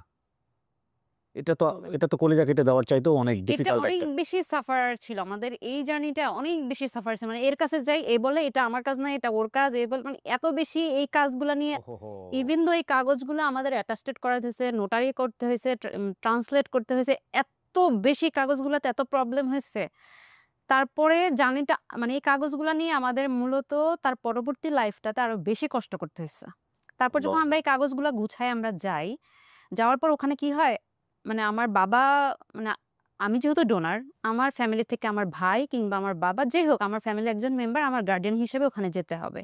এবং তাদের উইলিংলি বলতে হবে যে হ্যাঁ, আমার মেয়ে এই কাজটা করতেছে এটাতে আমরা সম্মতি আছে, আমাদের কোনো আপত্তি নেই। তখন দেশে হচ্ছে যে আমাদের দেশের ওই যে ইয়েটা শুরু হয়ে যায়, ছাত্র আন্দোলন শুরু শুরু হয়ে যায়। জি, তখন ভিসা পাওয়াটা খুব টাফ ছিল। আমার জি। বাবা ভিসা পায় নাই। ২-৩ বার আমরা ভিসা জমা দিয়েছি। আমার বাবা ভিসা পায় নাই। এবং আমার ফ্যামিলির কেউই ভিসা পায় নাই। সবাইকে দিয়ে ট্রাই করেছি। কেউ তখন ভিসা পায় নাই। তো যার কারণে আমাদের পরবর্তী ট্রিটমেন্টটা অনেক বেশি জটিল হয়ে গেছে। আমার ফ্যামিলি থেকে কেউ যেতে পারছে না সেজন্য। ট্রিটমেন্টের কথা বাদ দেন। কিন্তু আপনার নিজের স্কুলিং কি ছিল? আপনি কি জানতেন যে আপনার শরীরের ভিতর থেকে একটা অংশ যে কেটে দেওয়া হবে? হ্যাঁ, নিজে কি বোঝাচ্ছিলেন ওই সময়টাতে? আমি তো তখন স্বয়ং ভয় পান? মানে ভয় না। মানে আমি দেখতেছি যে আমার ওই মুহূর্তটা কখন আসবে। ওই অপারেশনের ডেটটা কবে আসবে। কি বলেন? অপারেশনের ডেটটা আমার এট এনি হাউ তাকে অপারেশন করাতে হবে, তাকে বাঁচাতে হবে। নাহলে যেকোনো সময় যেকোনো একটা দুর্ঘটনা ঘটে যেতে পারে। আপনার নিজের কোনো ভয় লাগতো না? না, আমি সত্যিকার অর্থে আমি কোনো ভয় পাইনি। যদি আমি সত্যি বলি একদমই সত্যি আমার কোনো ভয় লাগেনি। আপনি তো মারাও যেতে পারতেন। হ্যাঁ, যেতে পারতাম। কারণ আমাকে যখন বন্সের নিচে এটা আমার ১৫ থেকে ১৬ টা ছিল। কি বলে? একদম ফার্স্ট এরপরে সাইন করতে হ্যাঁ, হয়। একদম ফার্স্ট লাইন ছিল যে আমার লাইফ রিস্ক আছে। আমি তো জেনে শুনেই গেছি এবং আমি তো নিজেই অনেক বেশি ঘাটাঘাটি করছি এগুলা নিয়ে। আমি তো সেখানে এটাও জেনেছি যে আপনি বলছিলেন যে আপনার হাসব্যান্ড যদি বেঁচে না থাকে তাহলে তার বাচ্চাদের কি হবে? বা আপনি বিধবা হবেন এটা সহ্য করতে পারেন না। কিন্তু এই অপারেশন করতে গিয়ে আপনারা দুজনেই তো সাফারার হইতে পারতেন। হ্যাঁ, হয়তো আমাদের চোখের সামনেও তো ওখানে অনেক হইছে। এই চিন্তাগুলো কি আসছে মাথায় কখনো? না, এটা আমার আসে নাই। ইভেন দো আমি স্বপ্নেও দেখতাম যে আমাদের সার্জারি হচ্ছে। আমি যে মাথায় ওই একটা চিন্তায় এবং আমি ডাক্তারকে বলছি, হিন্দিতে বলছি, "মেরে হাসব্যান্ড বিলকুল ঠিক হো যায়েঙ্গে क्या?" মানে আমার স্বপ্নেও আমি ওইগুলা দেখতাম। মানে আমার সার্জারি হচ্ছে। আমি সার্জারি রুমে আছি। এরকম স্বপ্নেও আমি দেখতাম। তো যাই হোক, আমি ২০২৪ এর জুনের ১৮ তারিখে আমরা ইন্ডিয়াতে চলে যাই। আমার 2nd বেবির বয়স তখন ১১ মাস। ওদেরকে রেখে গেলেন না নিয়ে গেলেন? ওদেরকে রেখে গিয়েছি আপনার মায়ের কাছে? আমার মায়ের কাছে। আমার মা ছিল আমার বাসায়। এবং যেদিন আমি যাব সেদিন সন্ধ্যা থেকে আমার হাসব্যান্ডের জ্বর। ওর প্রায় সময় জ্বর আসতো এবং লিভার রোগীদের এটাই একটা বড় সমস্যা যে ওদের প্রায় সময় খুব হাই ফিভার থাকে। ১০৪, ১০৫ এরকম হয়ে যায়। ওদের জ্বর থাকে এরকম প্রায় সময়। তো ওর সন্ধ্যা থেকে ওর জ্বর। মানে মানে সকালের ফ্লাইট আমাদের, ওর সন্ধ্যা থেকে জ্বর এবং অনেক জ্বর। ও শুয়ে আছে। এদিকে বাসায় আমাদের একটু বাইরে মানে লোকজন ছিল যেহেতু সকালে চলে যাচ্ছি। বেঁচে ফিরবো কি ফিরবো না জানি না। অনেকেই ইমোশনাল। কিন্তু আমি হচ্ছে মানে কবে অপারেশন হবে? আমার মাথায় শুধু এটা কবে অপারেশন হবে? আমি যাচ্ছি, আসছি ওইসব কোনো কিছুই চিন্তা করছি না। তো আমি আসলে ঐদিন সারাটা রাত ঘুমাতে পারিনি। এতদিন আমার একটুও খারাপ লাগে নাই। কিন্তু ওই সময় যে মনে হয়েছে যে আমি আমি কি আবার আমার বাচ্চাদের দেখতে পারবো কিনা? আবার ফিরে এসে ওদেরকে ধরতে পারবো কিনা? সারাটা রাত আমি আমার ছোট বাচ্চাটাকে কোলে নিয়ে বসেছিলাম। বড় বাচ্চাটা আমার পাশে শুয়েছিল। ও তো কিছু বুঝে ১০ বছর বয়স, ও তো অনেকটাই বুঝে। ও তো কান্না করতেছে। ছোট ও তো কিছু বুঝে না। ওকে নিয়ে আমি সারাটা রাত বসা। শুধু কাঁদতেছি তো কাঁদতেছি, কাঁদতেছি তো কাঁদতেছি। ফজরের আজান দিল, উঠে নামাজ পড়ে আমরা রেডি হয়ে গেলাম। যেহেতু তখন বাংলাদেশে আন্দোলন চলছে। আমাদের ফ্লাইট ছিল ১১ টায় কিন্তু আমরা খুব আর্লি মর্নিং বের হয়ে যাই। কারণ একটু পরে রাস্তাঘাট বন্ধ হয়ে যাবে। আমাদের পৌঁছাতে ঝামেলা হবে। তো আমি তখন বাচ্চাটাকে যখন আমি দেই, আমি গাড়িতে উঠবো, আমার মনে হয় যে আমি ওখানেই নেই। কলিজা তো তখনই কেটে ফেলেছি। মানে আমার তখন এরকম লাগছে যে আমার কোলের বাচ্চা, আমার দুধের শিশু আমি রেখে চলে যাচ্ছি। আমি জানি না আবার ফিরে আসতে পারবো কিনা। আমি জানি না ওদের ভাগ্যে কি আছে। আমি জানি না আমার কি হবে, ওদের কি হবে। আমি আর ফিরে আসতে পারবো কিনা জানি না। এয়ারপোর্টে পৌঁছানোর সাথে, সাথে আমি বমি করে মাথা ঘুরে পড়ে যাই। তখন মানে এমন একটা সময় পড়ি, তখন যে আমি চেক ইন করতেছি তখন আমি পড়ে যাই। তখন চেক ইন অফিসার আমাকে ফ্লাই করার অনুমতি দিচ্ছে না। উনি আমাদের ফ্লাইট ক্যানসেল করে দিচ্ছে। ওহো! তখন তো মানে আমি তো পড়ে গেছি। আমার হাসব্যান্ড আমাকে ধরে বসে আছে। উনি যখন বলল যে, "আপনারা ফ্লাই করতে পারবেন না।" এটা শুনে আমার মাথা খারাপ হয়ে গেছে। আমি তখন ওই অবস্থায় উঠে দাঁড়ায় পড়ছি। আমি বলছি, "না, না আমি ঠিক আছি। আমি ফাইন। কিছু হবে না। আমি তো ঘুমাই নাই। এই রাতে ঘুমাই নাই। এজন্য আমার একটু খারাপ লাগছে, মাথা ঘুরাচ্ছে।" তখন উনি আমাকে বলল যে, "এই পারমিশন তো আমি আপনাকে দিতে পারব না। আপনাকে ডাক্তারের থেকে পারমিশন নিয়ে আসতে হবে।" মানে মনে হলো আল্লাহ কি শুরু হলো? একটার পর একটা বাধা আসতেছে তো আসতেছেই। তখন আমাদেরকে এয়ারপোর্টের যে ডাক্তার থাকে উনার কাছে নিয়ে গেল। ওই রুমে নিয়ে গেল। ওখানে নার্স, ডাক্তার অনেক কিছু দেখলো। আমাকে চেকআপ-টেকআপ করলো। দেখলো যে আমার বিপি অনেক লো হয়ে গেছে। তখন ওরা আমাকে কিছু মেডিসিন দিল, স্যালাইন-ট্যালাইন দিল। ওখানে কিছুক্ষণ থাকার পরে তখন ডাক্তার পারমিশন দিল যে, "নাও শি ক্যান গো।" ইয়েতে লাউঞ্জে গিয়ে আমি শুয়ে পড়ছি। আমার আর কিচ্ছু মনে নেই। আমার আর কিছুই মনে নেই। যখন আমাদের ফ্লাইট টাইম হলো আমাকে উঠাইয়া বলল, "কিছু খেয়ে নাও, চলো যাই।" আমি বলছি, "আমি খাবো না কিন্তু চলো যাই।" তারপর ওই অবস্থায় আমি উঠে প্লেনে উঠে যে কিভাবেই আমি ইন্ডিয়া গেছি আমি জানি না। আমার সত্যিকার অর্থে আমার কোনো সেন্স কাজ করে নাই তখন। আমি কি সজাগ ছিলাম না ঘুমায় ছিলাম আমার কিচ্ছু মনে নাই। তারপর আমি আহ নেমে আমাদের যে রুম নিলাম, রুমে যাওয়ার পর আমি বাসায় ফোন করি, ঢাকাতে ফোন করি। ফোন করে বলি যে আসছি। ৩ মিনিট মনে হয় ৩ মিনিটের মতো কথা বলেছিলাম যে বাচ্চারা কি করতেছে এটা সেটা। বলার পর আমি তখন লাঞ্চ করে ঘুমায়ে পড়ছি। সন্ধ্যা ৮টার দিকে উঠলাম। উঠে ফোন দেই আর ফোন আসে না। তখন বাংলাদেশে নেট অফ করে দিল। ওই হুম, দিনই নেট হুম। অফ হয়ে গেছে। ইন্টারনেট বন্ধ। আমি তো তখন পাগলের মতো চিৎকার করা শুরু করছি। মানে আমি আজকে আসলাম।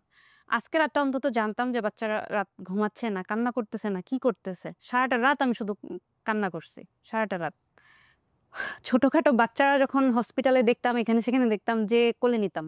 মানে কেন যেন নিজের বুকটা খুব হাহাকার লাগতো বাচ্চাদের জন্য। ওদের কান্না, ওদের কথা মনে হতো সারাক্ষণ আমার কানে বাজতেছে। ওখানে যাওয়ার পরে আমাদের এত টেস্ট প্রতিদিন করতে হতো।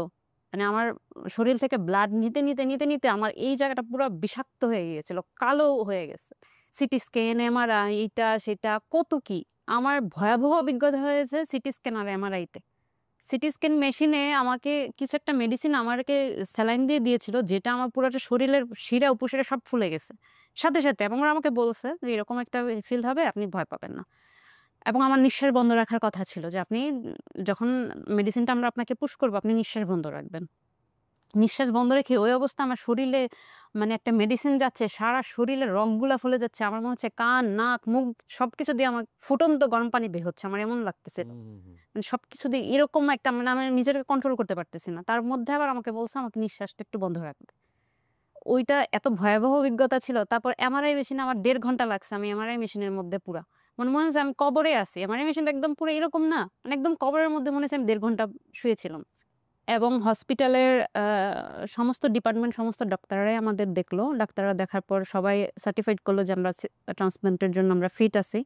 ডাক্তার আমাকে এটাও বলছে যে, "তুমি কি স্বইচ্ছায় এখানে এসেছো কিনা? যদি তোমার হাসব্যান্ড ফোর্স করেছে কিনা বা তার ফ্যামিলি থেকে তোমাকে ফোর্স করে পাঠাইছে কিনা? হুম।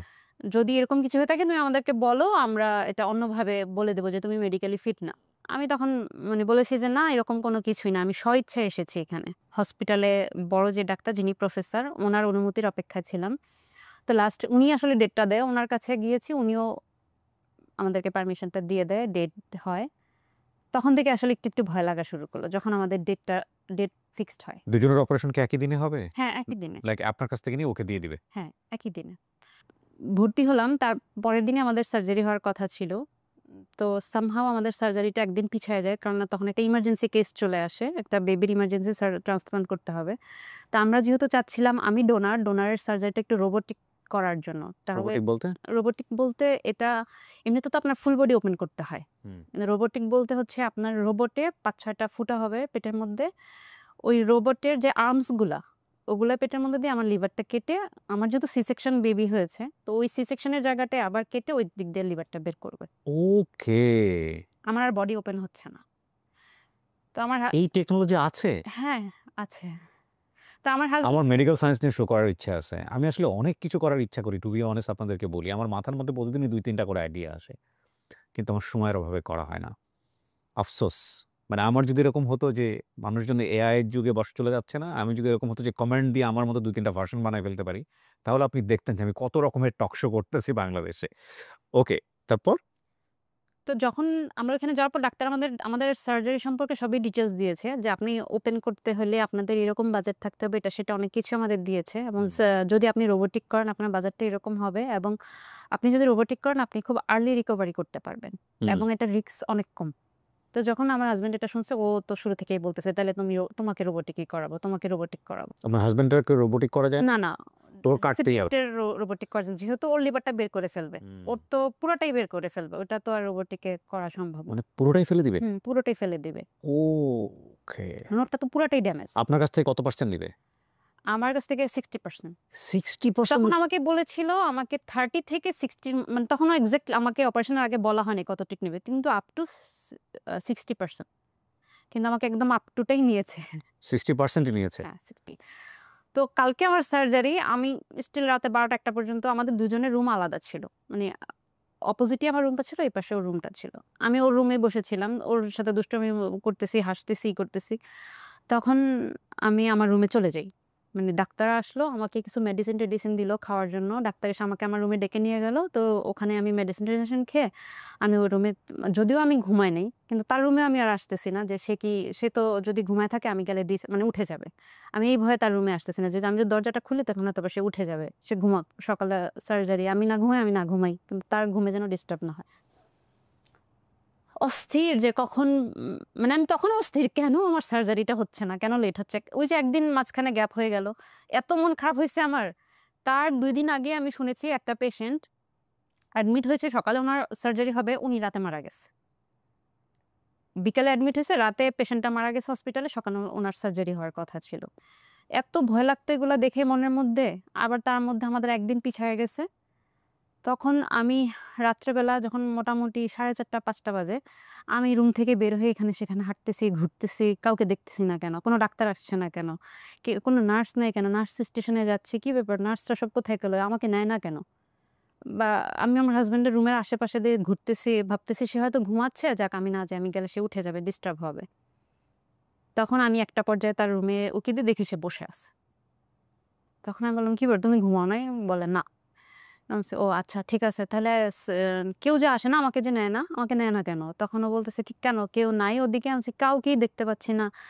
প্রায় ৫টার কাছাকাছি বেজে যাচ্ছে। কেউই আসতেছে না, কিছুই বলতেছে না। সার্জারি কি আজকেও ক্যানসেল হবে?" মানে আমার মনের মধ্যে ভয় সার্জারি কি ক্যানসেল হয়ে যায় নাকি আবার? কোনোভাবে যেন সার্জারিটা আজকে অন্তত ক্যানসেল না হয়। এটা বলে আমি তার রুম থেকে চলে আসি এবং ওই যে তার আগের দিন রাতে তার রুমে বসে গল্প করে দুষ্টামি করে আসছি। আমি তাকে মানে ফান করে বলি যে, "এর আগে তো আমাকে নিয়ে অনেক কমপ্লেইন করছো।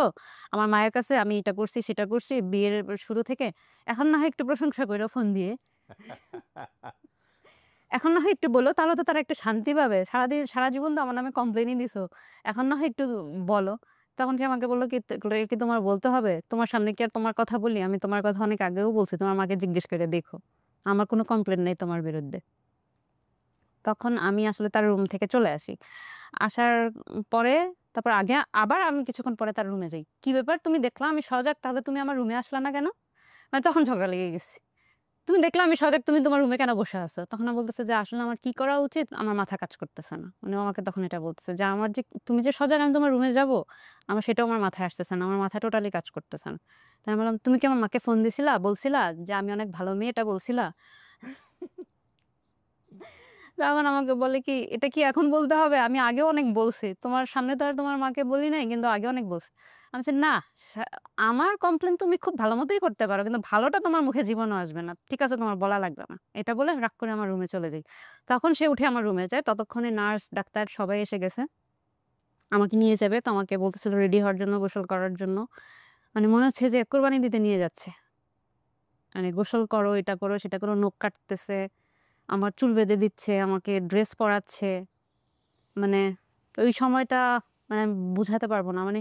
মানে মনে হচ্ছিল যে ফাঁসির আসামিকে যেভাবে নিয়ে যায়, আমার কাছে মনে হচ্ছিল যে আমার এখন মনে যা চলতেছে তাদেরও মনে হয় ঐরকমই লাগে। যখন ফাঁসির আসামিকে নিয়ে যায় তাদেরও মনে হয় এই সময়টা এরকমই যায়। আমার হাসব্যান্ড আমার রুমে যায়। আমি ওকে বলছি, "তুমি আমার রুমে এখন আসছো কেন? তুমি তোমার রুমে চলে যাও।" "কই এতক্ষণ তো আসছো না। এখন আমি রাগ হইছি, এখনো আসছো। তোমার আসা লাগবে না। তুমি যাও তোমার রুমে যাও।" তখন ও বারবার আমার মাথায় হাত বুলাচ্ছে। আমার কি করতেছে, "থাক আর রাগ কইরো না, আর রাগ কইরো না। সরি, সরি আর রাগ করো না।" আমি ঝাড়া মেরে ওর হাত ফেলে দিচ্ছি। "যাও তুমি আমাকে ধরবা না, তুমি আমাকে ধরবে না। তুমি আমার কাছেই আসবে না। যাও এখান থেকে যাও। তুমি আসছো কেন?" তখন আমাকে ততক্ষণে রেডি করে ইন দ্য মিন টাইম আমার হাতে এমন একটা ইনজেকশন দেওয়া হয় যেটা হচ্ছে যে আমার সার্জারিটা যেহেতু রোবোটিক হবে, রোবোটিক হওয়ার জন্য আমার বডি ফিট কিনা এবং এটাতে আমার কোনো প্রবলেম হবে কিনা ওইটা টেস্টের জন্য সামথিং একটা মেডিসিন দেয় যেটা এত পরিমাণে বিষাক্ত ছিল মেডিসিনটা। মানে আমি এত জোরে চিৎকার করছি, মনে হচ্ছে আমার ২ জন নার্স এবং ও আমাকে ধরে রাখছে। মানে আমি মনে হচ্ছে সব ভেঙে চুরে ফেলবো এটার বিষাক্তের যন্ত্রণা ইনজেকশনটার যন্ত্রণা। সাথে এই হাত এতটুকু পরিমাণ কালো হয়ে গেছে। পুরোটা হাত একদম বিষাক্ত হয়ে গেল। তখন আমাকে বেডে উঠালো, উঠায় নিয়ে যাচ্ছে। ও তখন পর্যন্ত আমার পিছন আসতেছে, করতেছে। তো মানে আমাকে রাগ ভাঙানোর চেষ্টা করতেছে। আর আমার তো কষ্টে বুক ফেটে যাচ্ছে যে আমি এই মুহূর্তে তোমার সাথে রাগ করে যাচ্ছি। আবার মানে রাগটা পানিও করতে পারতেছি না। যে কেন আমি তোমার সাথে রাগ পানি আরেকটু পরে করব না। এত তাড়াতাড়ি রাগ কেন ভেঙে যাবে? তারপর সে আসলে আমার সাথে অনেক দূরে যেতে চাচ্ছিল। নার্স আটকায় দিছে যে আপনার এর বাইরে আপনি যেতে পারবেন না। তখন আমি কাঁদতেই আমি চলে যাই।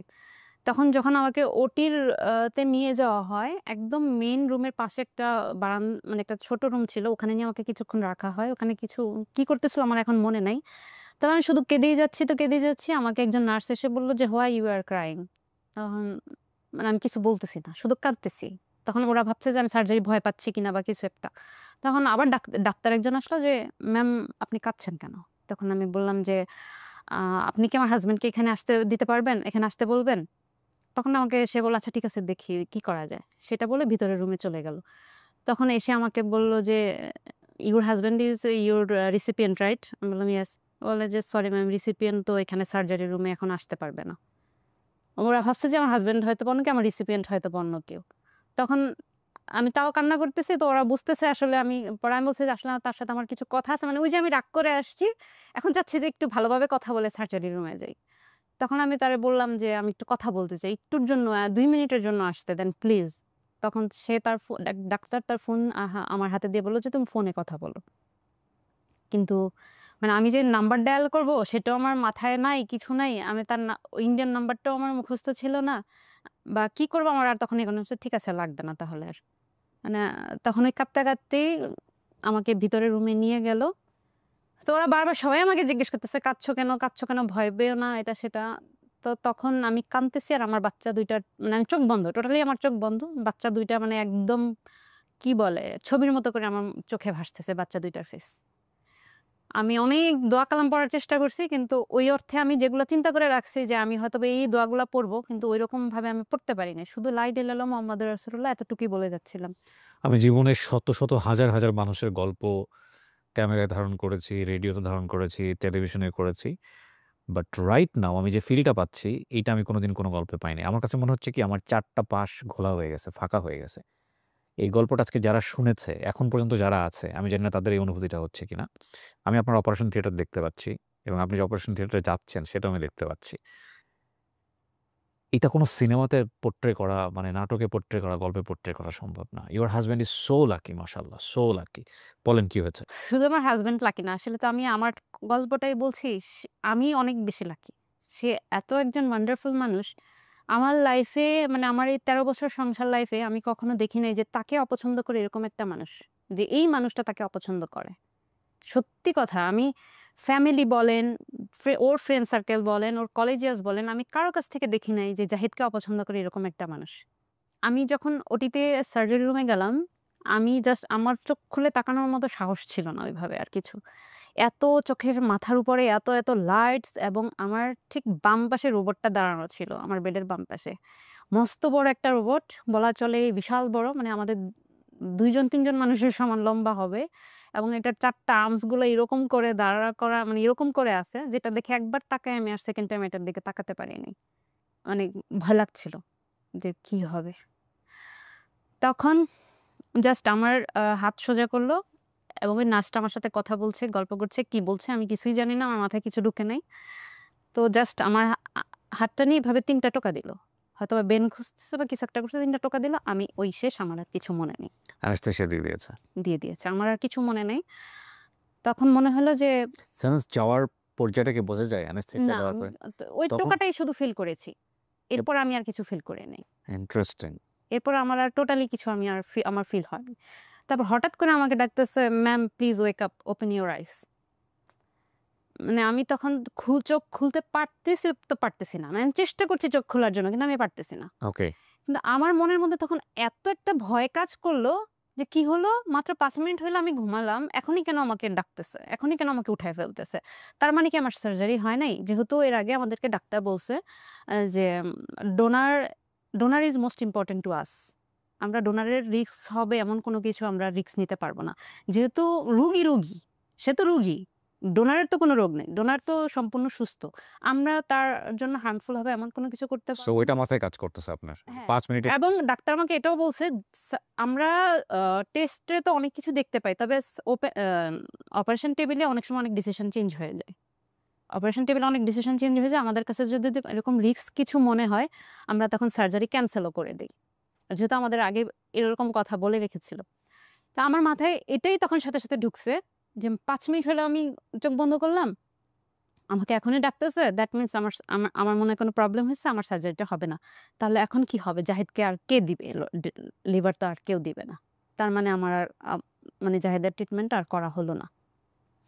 আ তখন এটাই আমি ভাবতেছি, কিন্তু আমি ওইভাবে আমি ফিলও করতে পারতেছি না। তো দেখলাম যে আমার বেড নিয়ে ওরা খালি দৌড়াচ্ছে আর আমাকে বলতেছে, "please ma'am don't close your eyes, just look forward."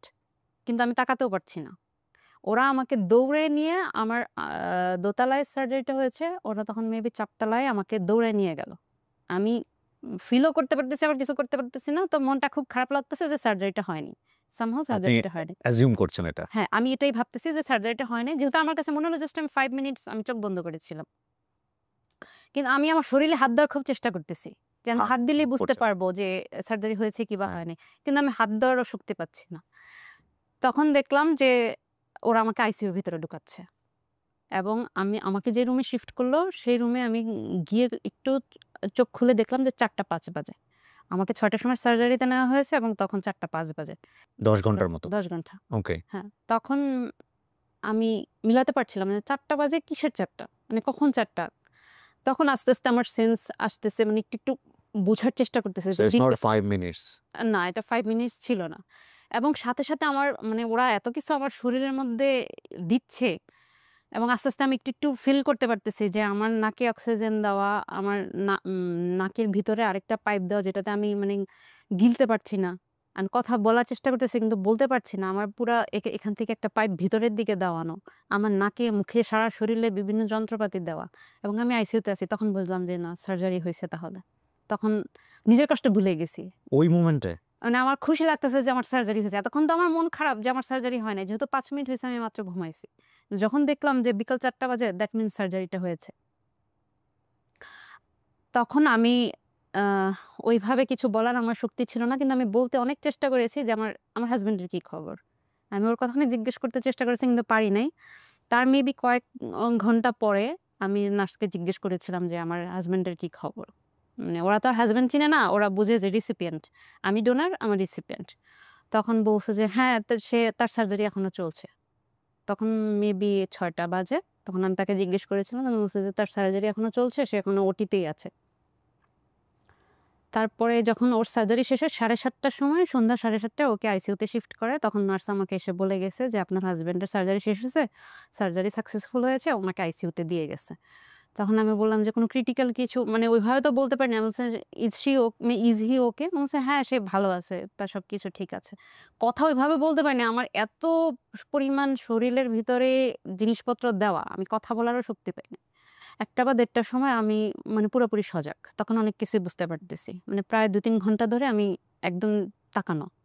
কিন্তু কিছু বলতে পারছি না। কিন্তু আবার শুয়েও থাকতে পারছি না। খুব ফিল করা যায় বুকের ভিতরে যে হ্যাঁ, তখন আমি সার্জারির পর যখন আমি আস্তে, আস্তে ফিল করতেছি, তখন আমার মনে হচ্ছিল যে আমার শরীরের যত কিছু আছে সব বের করে ফেলছে। মানে শুধু আমার লিভার না, মানে আমার লিভার, কিডনি, লাং যা আছে মনে হয় সবকিছু বের করে ফেলছে। আমার ভিতরটা পুরা ফাঁকা লাগতেছে। এবং আমার এত বেশি ভমিটিং ফিল হচ্ছিল, আমি বারবার বলতেছি যে আমি বমি করব, বমি করব, বমি করব। কিন্তু আমার বমি হচ্ছে না। এবং একটা পর্যায়ে রাতের মাঝখানে আমি নার্সকে বলতেছি যে, "আমি না আর এখানে শুয়ে থাকতে পারছি না। আমার আমার খুব খারাপ লাগতেছে।" তখন আমার হাতের কাছে একটা বাটন ছিল। ওরা আমাকে বলে দিয়েছিল যে, যখন আমি অনেক বেশি পেইন ফিল করব তখন যেন বাটনটা প্রেস করি। তাহলে আমার এইখানে ৩ টা ক্যানুলা করা ছিল ঘাড়ের মধ্যে। তাহলে আমার এই ঘাড়ের মধ্যে দিয়ে ৩ টা মানে পেইন কিলার যাবে এটার মধ্যে। যখন আমি পেইন ফিল করব এটা চাপ দিলে আমাকে বলছে যে পেইন কিলার ঢুকে যাবে ওটা। তখন যখন আমি ওকে বললাম যে আমি ঘুমাতে চাই, মানে এখানে আমার এভাবে থাকতে ভালো লাগতেছে না। তখন আমাকে বলল যে, "তাহলে বাটন প্রেস করো।" আমি বললাম যে, "এটা তো আমার তো এখন পেইন হচ্ছে না।" বলছে, "এটাতে ঘুমের মেডিসিনও দেয়া আছে। ওটা প্রেস করে তুমি ঘুমায়ে যাবা।" তো এটা দেওয়ার পরপরই মোটামুটি আমি আবার ঘুমায়ে গেছি। তারপরে সকাল থেকে একটু মোটামুটি কথা বলতে পারছি। তো নার্সদেরকে বারবার শুধু জিজ্ঞেস করতেছি যে, "আমার হাসব্যান্ডের কি খবর? রিসিপিয়েন্টের কি খবর?" বলছে, "সে ভালো আছে।" আচ্ছা, "তাহলে তার এখনো সেন্স আসে না কেন?" তখন পর্যন্ত তার সেন্স আসে নাই। তার পরের দিন সকাল পর্যন্ত সেন্স আসে নাই। এদিকে তো ঢাকায় মোটামুটি আমার বাবা-মা সবাই ধরে নিছে সে নাই। যেহেতু কালকে সার্জারি হইছে, আজকে পর্যন্ত তার সেন্স আসে নাই। তার মানে সে নাই। বাসায় তো সবাই কান্নাকাটি করতেছে।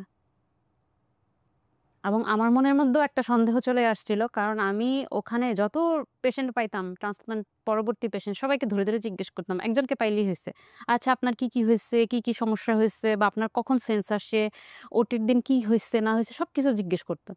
তো আমি মোটামুটি সবার কাছ থেকে জেনে গিয়েছিলাম যে রাত ১০টা-১১টার সময় মোটামুটি সবারই সেন্স আসে। আমি কারো শুনি নাই যে এত লেংদি টাইম লাগছে সেন্স আসতে। তো আমি না সকাল থেকে ভয় পাচ্ছিলাম যে ওরা মনে হয় আমাকে মিথ্যা বলছে। নার্স ওরা মনে হয় আমাকে মিথ্যা বলতেছে। কিছু একটা হয়েছে। something wrong, কিন্তু ওরা আমাকে বলতেছে না। যেহেতু আমিও অসুস্থ রোগী, ওরা হয়তোবা আমার কাছে কিছু একটা হাইড করতেছে। তা আমিও বারবার বলতেছি যে, "তোমরা কি আমার সাথে মিথ্যা কথা বলতেছো? আমার রিসিপিয়েন্ট তো মনে হয় ঠিক নাই। এখনো কেন সেন্স আসতেছে না?" তখন ওরা আমাকে বলতেছে যে, "ডাক্তার তো এখনো আসে নাই। ডাক্তার আসলে ওর তখনো দেওয়া, লাইফ সাপোর্ট দেওয়া।" তখন বলছে যে, ডাক্তার আসলে লাইফ সাপোর্ট খুলে দিবে, তারপর তার সেন্স আসবে।" তারপরও মনের মধ্যে সন্দেহ যে ওরা আমাকে মিথ্যা কথাই বলে যাচ্ছে। আমি তাকে দেখতে চাই, আমি তাকে দেখতে চাই। এরকম লাগছে আমার মধ্যে। আমি তো ওদেরকে বারবার বলতেছি, "আমাকে নিয়ে যাও, আমাকে নিয়ে যাও।" তখন বলতেছে যে, "আচ্ছা ঠিক আছে, তোমাকে আমরা নিয়ে যাবো। কিছুক্ষণ পরে নিয়ে যাবো।" তারপর ১২ টার সময় আমার ফিজিওথেরাপিস্ট আসলো আমাকে একটু এক্সারসাইজ করানোর জন্য এবং সে আমাকে বলল যে, "তোমাকে এখন একটু হাঁটতে হবে।" আমি বললাম, "আমার পক্ষে তো উঠে বসাই সম্ভব না। আমি হাঁটবো কিভাবে? আমি পারব না।" বলছে, "না, তুমি পারবা। তুমি যদি না হাঁটো তাহলে তোমাকে আইসিইউতে অনেক বেশি দিন থাকতে হবে। তুমি কি আইসিইউতে আরো থাকতে চাও?" আমি বলি যে, "না, থাকতে চাই না, কিন্তু আমি এখন উঠতেই পারব না। আমার একটুও শক্তি নেই যে আমি উঠে বসতেও পারব না। আমি হাঁটবো কিভাবে?" তখন দেখলো যে আমি কোনোভাবেই রাজি হচ্ছি না। তখন আমাকে বলল, "কেন? তুমি তোমার রিসিপিয়েন্ট কে না দেখতে চাচ্ছিলা? দেখবা না?" আমি বললাম, "হ্যাঁ, দেখব তো।" বলছে, "তাহলে চলো।" তখন এটা বলার পর বলছে, "ঠিক আছে, তাহলে চলো।" তখন আমার আসলে আমি যে পা ফেলবো আমার সেই শক্তিও নেই। আমাকে ২-৩ জন মিলে উঠাইয়া ধরে অনেক কষ্ট করে আমাকে ওরা নিয়ে হাঁটাচ্ছিল। হাঁটতে, হাঁটতে আমি ১টা-২টা রুম পরেই আমার হাসব্যান্ডের রুম। ওখানে গিয়ে দেখি ওর রুমের ডোরটা পুরাটাই ওপেন এবং ওর মুখে যে ইয়েটা দেওয়া, লাইফ সাপোর্টটা দেওয়া, ওটা দেখে আমার অনেক বেশি খারাপ লাগতেছিল। এই যে ও লাইফ সাপোর্টে আছে। মানে এটা ওর সেন্স নাই। তখন ১টার মতো বা ১২:৩০ ১টার মতো বাজে। ওর সেন্স নাই, ও লাইফ সাপোর্টে আছে। মানে এটা আমি সহ্য করতে পারতেছিলাম না।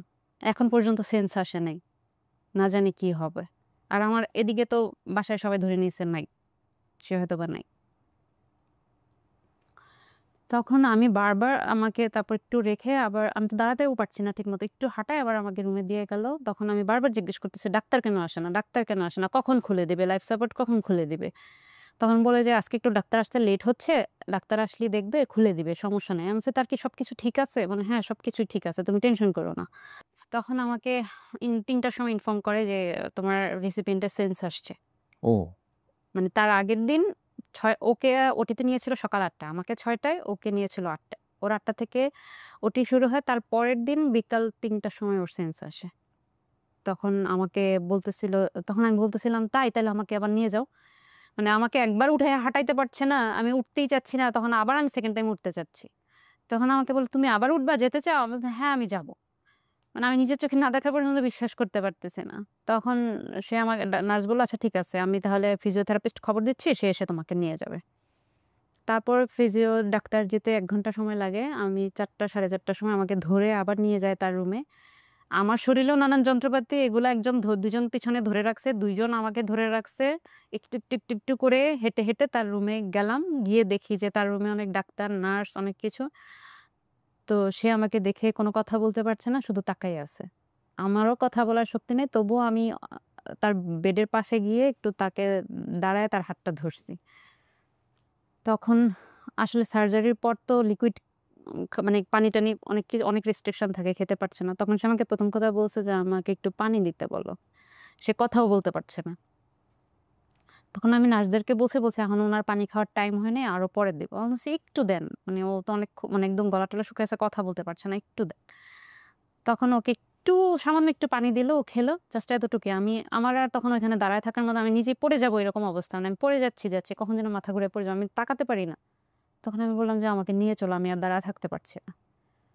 তো ওই অবস্থায় আমি আবার আমার কেবিনে শিফট করি। তখন কিছুদিন আমার এমন মনে হয়েছে যে আমি মনে হয় মানে কিছুক্ষণ পরে আমি মারা যাবো। প্রতিটা সেকেন্ড, প্রতিটা মুহূর্ত এত কষ্ট, এত যন্ত্রণা লেগেছে, মনে হয়েছে আমি মারা যাবো। তারপর আস্তে, আস্তে আমরা রিকভারি করছি। কতদিন লাগে রিকভারি করতে? আমার খুব একটা বেশি সময় লাগে নাই, যেহেতু আমার ফুল বডি ওপেন হয় নাই। আমি অনেকটাই খুব আর্লি রিকভারি আমি করতে পেরেছি। মানে আমি মনে হয় ৫-৬ দিনের মধ্যে আমি অনেকটাই ঠিক হয়ে গেছি। আপনার লিভার ফেইল হতে কতদিন মানে পুরা লিভার ফেইল হতে 6 মান্থের মতো লাগে। অপারেশনটা শেষ হয়েছে ২ বছর আগে। ইয়েস। না, গত বছর। গত বছর? আপনার লিভার ফিল আপ হয়ে গেছে? হ্যাঁ, আমার ফিল আপ হয়ে আপনি গেছে। গিয়ে চেকআপ করে এসেছেন আবার? জি। আলহামদুলিল্লাহ। আর আপনার হাসব্যান্ডের কি অবস্থা? ও ওই যে লাস্ট মান্থে গিয়েছিল, ওটাও ফিল আপ হয়ে গেছে বলল। It's like a new liver. Yes. এখন উনি আবার হেপাটাইটিস বি তে নাই উনার। ভাইরাস তো কখনোই যায় না। ভাইরাস তো আপনার ব্লাডে এটা সারা জীবন থাকবে। ওকে, কিন্তু উনার কলিজা নষ্ট করে ফেলে নাই। না, কলিজা এটা নষ্ট করবে না, এবং সেজন্য ওকে আজীবন মেডিসিন খেয়ে যেতে হবে, যাতে ওই ভাইরাসটা আর কোনোভাবে ওর কোনো অর্গান যাতে আর নষ্ট করতে না পারে। হি ইজ কমপ্লিটলি ওকে নাও। না, ওকে। আপনাদের এই মানুষটাকে দেখতে ইচ্ছে করছে না? আমি হুম। আনছি তাকে। তোমার হাসব্যান্ডকে নিয়ে উপরে আসো। So you are the luckiest man in the world. মানে আমার চোখে দেখা আরকি। আমি তো ওইভাবে চিন্তা করি না। মানে আমার রাইট নাও এই ফিলিংসটা হচ্ছে যে সুখী বা সৌভাগ্যবান মানুষদের যদি সামনাসামনি দেখার সুযোগ হয়, তাহলে যে ক্যাটেগরিতে মানে আপনার নাম আসা উচিত, সেইরকম একজন মানুষকে আমি দেখছি আরকি। আপনার এটা ফিল হয় না? অবশ্যই, অবশ্যই হিল হয়। আপনি সুস্থ আছেন সবকিছু মিলে? আলহামদুলিল্লাহ। মানে কি জার্নি পার করে আসছেন এটা মনে হয় মাঝে, মাঝে? এটা তো অবশ্যই মনে হয়, প্রতিনিয়তই মনে হয়, এবং এটা মনে হলে নিজেকে আর তখন আর নিজের থাকে না। কারণ আজকে এই অবস্থানে আছি। বাট বাস্তবতা তো হলো যে এরকম নাও হতে পারত। নাও হতে পারত। বাট আপনার ওয়াইফের গল্পটা আমি তো আসলে ১.৫-২ ঘন্টা এখানে বসে থেকে শুনেছি। সো আমার যা ফিলিংস সেইটা আসলে সেই জায়গাটাকে আমি বারবারই বলব যে আপনি অনেক সৌভাগ্যবান একজন মানুষ।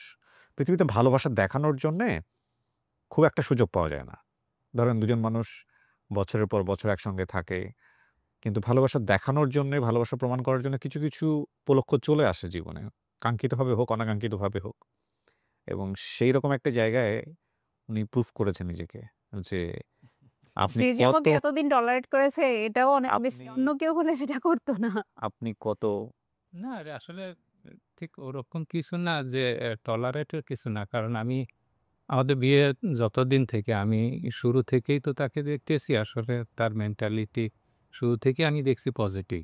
পজিটিভ প্লাস এভরিথিং, আসলে ওরকম নেগেটিভ কিছু না। একটা মানুষের অনেক কিছুই থাকতে পারে দোষ-টোস। বাট ও পজিটিভ, সে শুরু থেকেই আমি দেখছি। ফ্রম দ্য বিগিনিং ও এরকমই। তো আজকে এই ঘটনা ছাড়াও যদি আমার কাছেও কিন্তু অলওয়েজ এরকমই ছিল। যে আজকে এটার পরে হয়তোবা আপনি একটা মন্তব্য করলেন, একটা ইয়ে করলেন, বাট এছাড়াও আমার কাছে তাকে এরকমই আমি ১ বছর আগেও আমার কাছে যেরকম ছিল, আজকে ১ বছর পরে আমার সার্জারিটা তো ১ বছর হলো। তো ১ বছর পরেও আমার কাছেও কিন্তু এতটুকু কমতি নাই, বরং ১ বছর পরেও যে আমার কাছে এর আরেকটু বাড়ছে বিষয়টা ওরকমও না। কারণ আমি ওকে ডে 1 থেকে তো দেখতেছি। আসলে ও একটু সেপারেট আমার মনে হয়। সবার থেকে আলাদা? একটু সেপারেট, হ্যাঁ। আপনি ওই যে আপনার শাশুড়িকে নাকি অপারেশনের আগে ফোন দিয়ে বলেন নাই যে ও ভালো মানুষ, আজকে চাইলে ভিডিওতে বলে দিতে পারে। ডেফিনেটলি আসলে না ওইভাবে কথা প্রসঙ্গ হয়েছে আমি জি। অলরেডি ওকে এটা বলছি যে আসলে মুখ দিয়ে বলা যে আসলেই বলা অন্তর দিয়ে বলাটাই সবচেয়ে ইম্পর্টেন্ট। আসলে ওইটা মিন করার কিছু না। আমি আসলে দেখানোতে বিশ্বাসী না। কখনোই না যে দেখানোতে বিশ্বাসী না। আ আ কারণ আর আমি বলে দিই, মানে আপনার যদি লাগতো, আমার ধারণা উনিও দিত। ডেফিনিটলি সেটা আমার জন্য সেটা করবে সেই ভরসা আমার আছে। কারণ সে আমার যে আমাকে যে এত পরিমাণে সাপোর্ট দিয়েছে এবং আমাকে যে সহ্য করেছে এতটা দিন, আমি যে যন্ত্রণা তাকে দিয়েছি, সেটা অন্য কেউ হলে সেই ডে 1 থেকেই আমাকে ছেড়ে চলে যায়। মানে কেন আমি তোমাকে সহ্য করব? সে কেন আমাকে সহ্য করবে? বিউটিফুল। আপনাদের ২ টা ছেলে নাকি ১ ছেলে ১ মেয়ে? ২ ছেলে। ২ ছেলে। মাশাআল্লাহ। ওরা জানে এই গল্পগুলা? ছোটটার বয়স কত? ছোটটা 2 বছর। তো ও তো ডেফিনিটলি বোঝে না। বোঝে না। বড়টা নিশ্চয়ই বোঝে। হ্যাঁ, বড়টা নিশ্চয়ই বোঝে। অসম্ভব সুন্দর একটা পরিবেশে তারা বড় হচ্ছে। বাবা-মায়ের সাপোর্ট পেয়ে বড় হচ্ছে। এটা নিঃসন্দেহে অনেক সন্তানের জন্যই অনেক কাঙ্ক্ষিত, অনেক সৌভাগ্যের বিষয়। আমার এই গল্পটা, মানে সত্য কথা বলতে যেটা যে আমি আমি যখন গল্পটা নিচ্ছিলাম তখন তো অনেক কিছু আমার মাথায় থাকে। আমারও তো ব্যক্তিগত জীবন আছে, প্লাস ধরেন আমার অফিসের বিভিন্ন রকমের বিষয় আছে। এছাড়াও অনেক কিছু মাথায় নিয়ে আমি গল্পটা নিতে বসি। এবং তারপরে আস্তে আমি গল্পে ঢুকে যাই এবং আমাকে যতটুকু গল্পের দিকে মানুষ ধরে রাখতে পারে, যিনি বলছেন, আমি বিশ্বাস করি আমার দর্শকও ততটুকু ধরে রাখবে। তো সেই জায়গা থেকে আজকে আমার পুরো সাইডটাই ব্ল্যাংক হয়ে গেছে। মানে আমি পুরোটুকুই গল্পের মধ্যে ছিলাম এবং আমি বলব আমার জীবনের অসাধারণ একটা স্টোরি আজকে আমি এখানে ধারণ করতে পেরেছি এবং একই সাথে এই অসাধারণ এই গল্পটা আমি যারা আমার দর্শক আছেন তাদের জন্য তুলে ধরতে পারলাম বলে আমি বিশ্বাস করি। জি। কত কষ্ট হয়েছে আপনাদের, মানে কত টাকা গিয়েছে? অনেক হয়ে গেছে। মানে আমাদের ওখান থেকে ধারণা দিয়েছিল যে আমাদের 45 লাখস লাগবে এবং বলেছিল যে আমাদের এক্সট্রা 10 লাখস হাতে ধরে রাখতে বাড়তি। ওকে। কিন্তু যেটা ওর এত কমপ্লিকেশনস হয়েছে, ওর সার্জারির 18 দিনের মাথায় ওর আবার সেকেন্ড সার্জারি করতে হয়েছে। আসলে ২ বার সার্জারি করতে হয়েছে এবং সেকেন্ড সার্জারিতে আবার 18 লাখ টাকা বিল আসছে। ওকে। মানে আমাদের প্রায় যদি আমি বলি অ্যামাউন্টটা ১,২৬,০০,০০০ পর্যন্ত এখন পর্যন্ত খরচ হয়েছে। ১,২৬,০০,০০০। ২৬ lakh. It's a huge amount of money. Huge মানে যদি বলি তাইলে এখন আমরা সর্বশান্ত। তারপরেও আপনারা বিজয় ছিনিয়ে আনছেন এবং এটাই এটাই বড় সবচেয়ে বড় একটা কথা। কথা যে আমি এটারে কিছুই মনে করি না। এখনো আমি আল্লাহর কাছে একটা জিনিস চাই যে আমি কখনোই আসলে ওইভাবে উচ্চাভিলাষী, উচ্চাকাঙ্ক্ষী না। আমি আমার সামর্থ্য, আমার গণ্ডির মধ্যেই আমি থাকতে পছন্দ করি। তো এখন আমার একটাই চাওয়া যে তুমি যেন সুস্থ থাকো, ভালো থাকো। বাচ্চাগুলা যেন একটু ওদেরকে বড় করে দিয়ে যেতে পারি, দ্যাটস এনাফ। আমার আর এখন আর কিছু চাওয়ার নাই। আপনার কিছু বলার আছে আপনার ওয়াইফকে? ওকে নিয়ে মন্তব্য করার মতো কোনো শব্দ আমার কাছে নাই। জাস্ট শুধু এতটুকুই বলব যে ও তো লাস্টলি তো জীবনটাই রিস্ক নিল আরকি। আসলে এর আগে অনেক ঘটনা আছে, অনেক সিচুয়েশন আছে, অনেক কিছু। বাট এটার সাথে তো আসলে তুলনা করতে পারতেছি না। আমি যেহেতু একটা প্রাইভেট চাকরি করি, আহামরি মধ্যবিত্ত একেবারে মিড লেভেলেরই আমার জব। তো যতটা ইনকাম করি হয়তোবা চেষ্টা করি সেগুলা ম্যানেজ করে চলার জন্য। ওইভাবে আমি কিন্তু অত কিছুও করতে পারি নাই তার জন্য। তারপরও চেষ্টা করি। কিন্তু কোনোদিনও এগুলা নিয়ে কোনো অভিযোগ নাই। রিয়েলি যেটা। কখনোই কোনোদিন এটা নিয়ে অভিযোগ করে নাই। ইভেন এটা বলতে পারি মানে বে সচরাচর যা হয় আমি জানি না হয়তোবা আমারটা ভুল কিনা যে দেখা গেল যে আমার বাসার মেম্বার কিংবা আমার বাসা সম্বন্ধে ওর কাছে কোনো ইয়ে নেই। নেগেটিভ কোনো কথা নাই, নেগেটিভ কোনো আমরা যখন আলাপ করি নিজেরা অনেক সময় কথা প্রসঙ্গে বিভিন্ন পারিবারিক কথা যখন আসে, তা আমার ফ্যামিলি সম্বন্ধে এখন পর্যন্ত স্টিল আজকে ১৩ বছর কখনোই ও কোনো নেগেটিভ কথা মুখ দিয়ে বলে নাই। এবং অলওয়েজই দেখছি যে আমার কাছে টাকা নেই হয়তোবা কোনো কারণে বাসার কোনো কিছু লাগবে।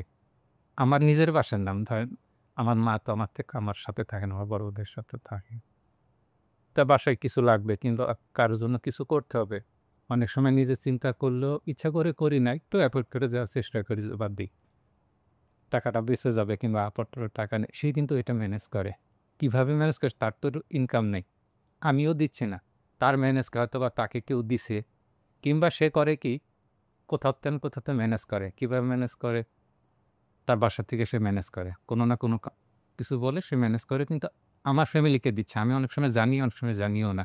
তো এই যে পজিটিভ দিকগুলো এগুলো যখন আমি জানতে পারি তা আমার নিজের কাছে ইয়ে লাগে যে আমি আসলেই সে জি, সংসারটা আসলে সংসার জীবনটা এরকমই হওয়া উচিত। সংসার হলে সংসার জীবনটা এমনই হওয়া উচিত।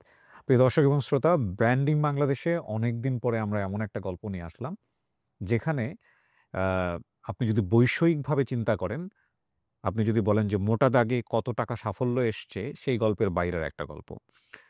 কিন্তু এত চমৎকার, এত সুন্দর একটা গল্প আমরা সাধারণত ব্র্যান্ডিং বাংলাদেশে যেটা করি, 0 থেকে হিরো হওয়া দেখাই। কিন্তু আজকে আমরা এই যে আপনি প্রাত্যহিক জীবনে যে জীবনযাপন করছেন, সেখানেও যে অসাধারণ মানুষ হয়ে উঠতে পারেন, সেইরকম একটা গল্প আজকে সবার জন্য উদাহরণ হিসেবে রাখতে পেরেছি। এটাই আমাদের পরম পাওয়া। আম সংসার এমনই হয়ে উঠুক। প্রতিটি সংসারই হোক শ্রদ্ধাপূর্ণ, প্রতিটি সংসারই হোক ভালোবাসায় একেবারে পরিপূর্ণ, সেই প্রত্যাশা করে আমরা আজকের মতো এখানেই শেষ করছি। অনেক ভালো থাকুন। আসসালামু আলাইকুম।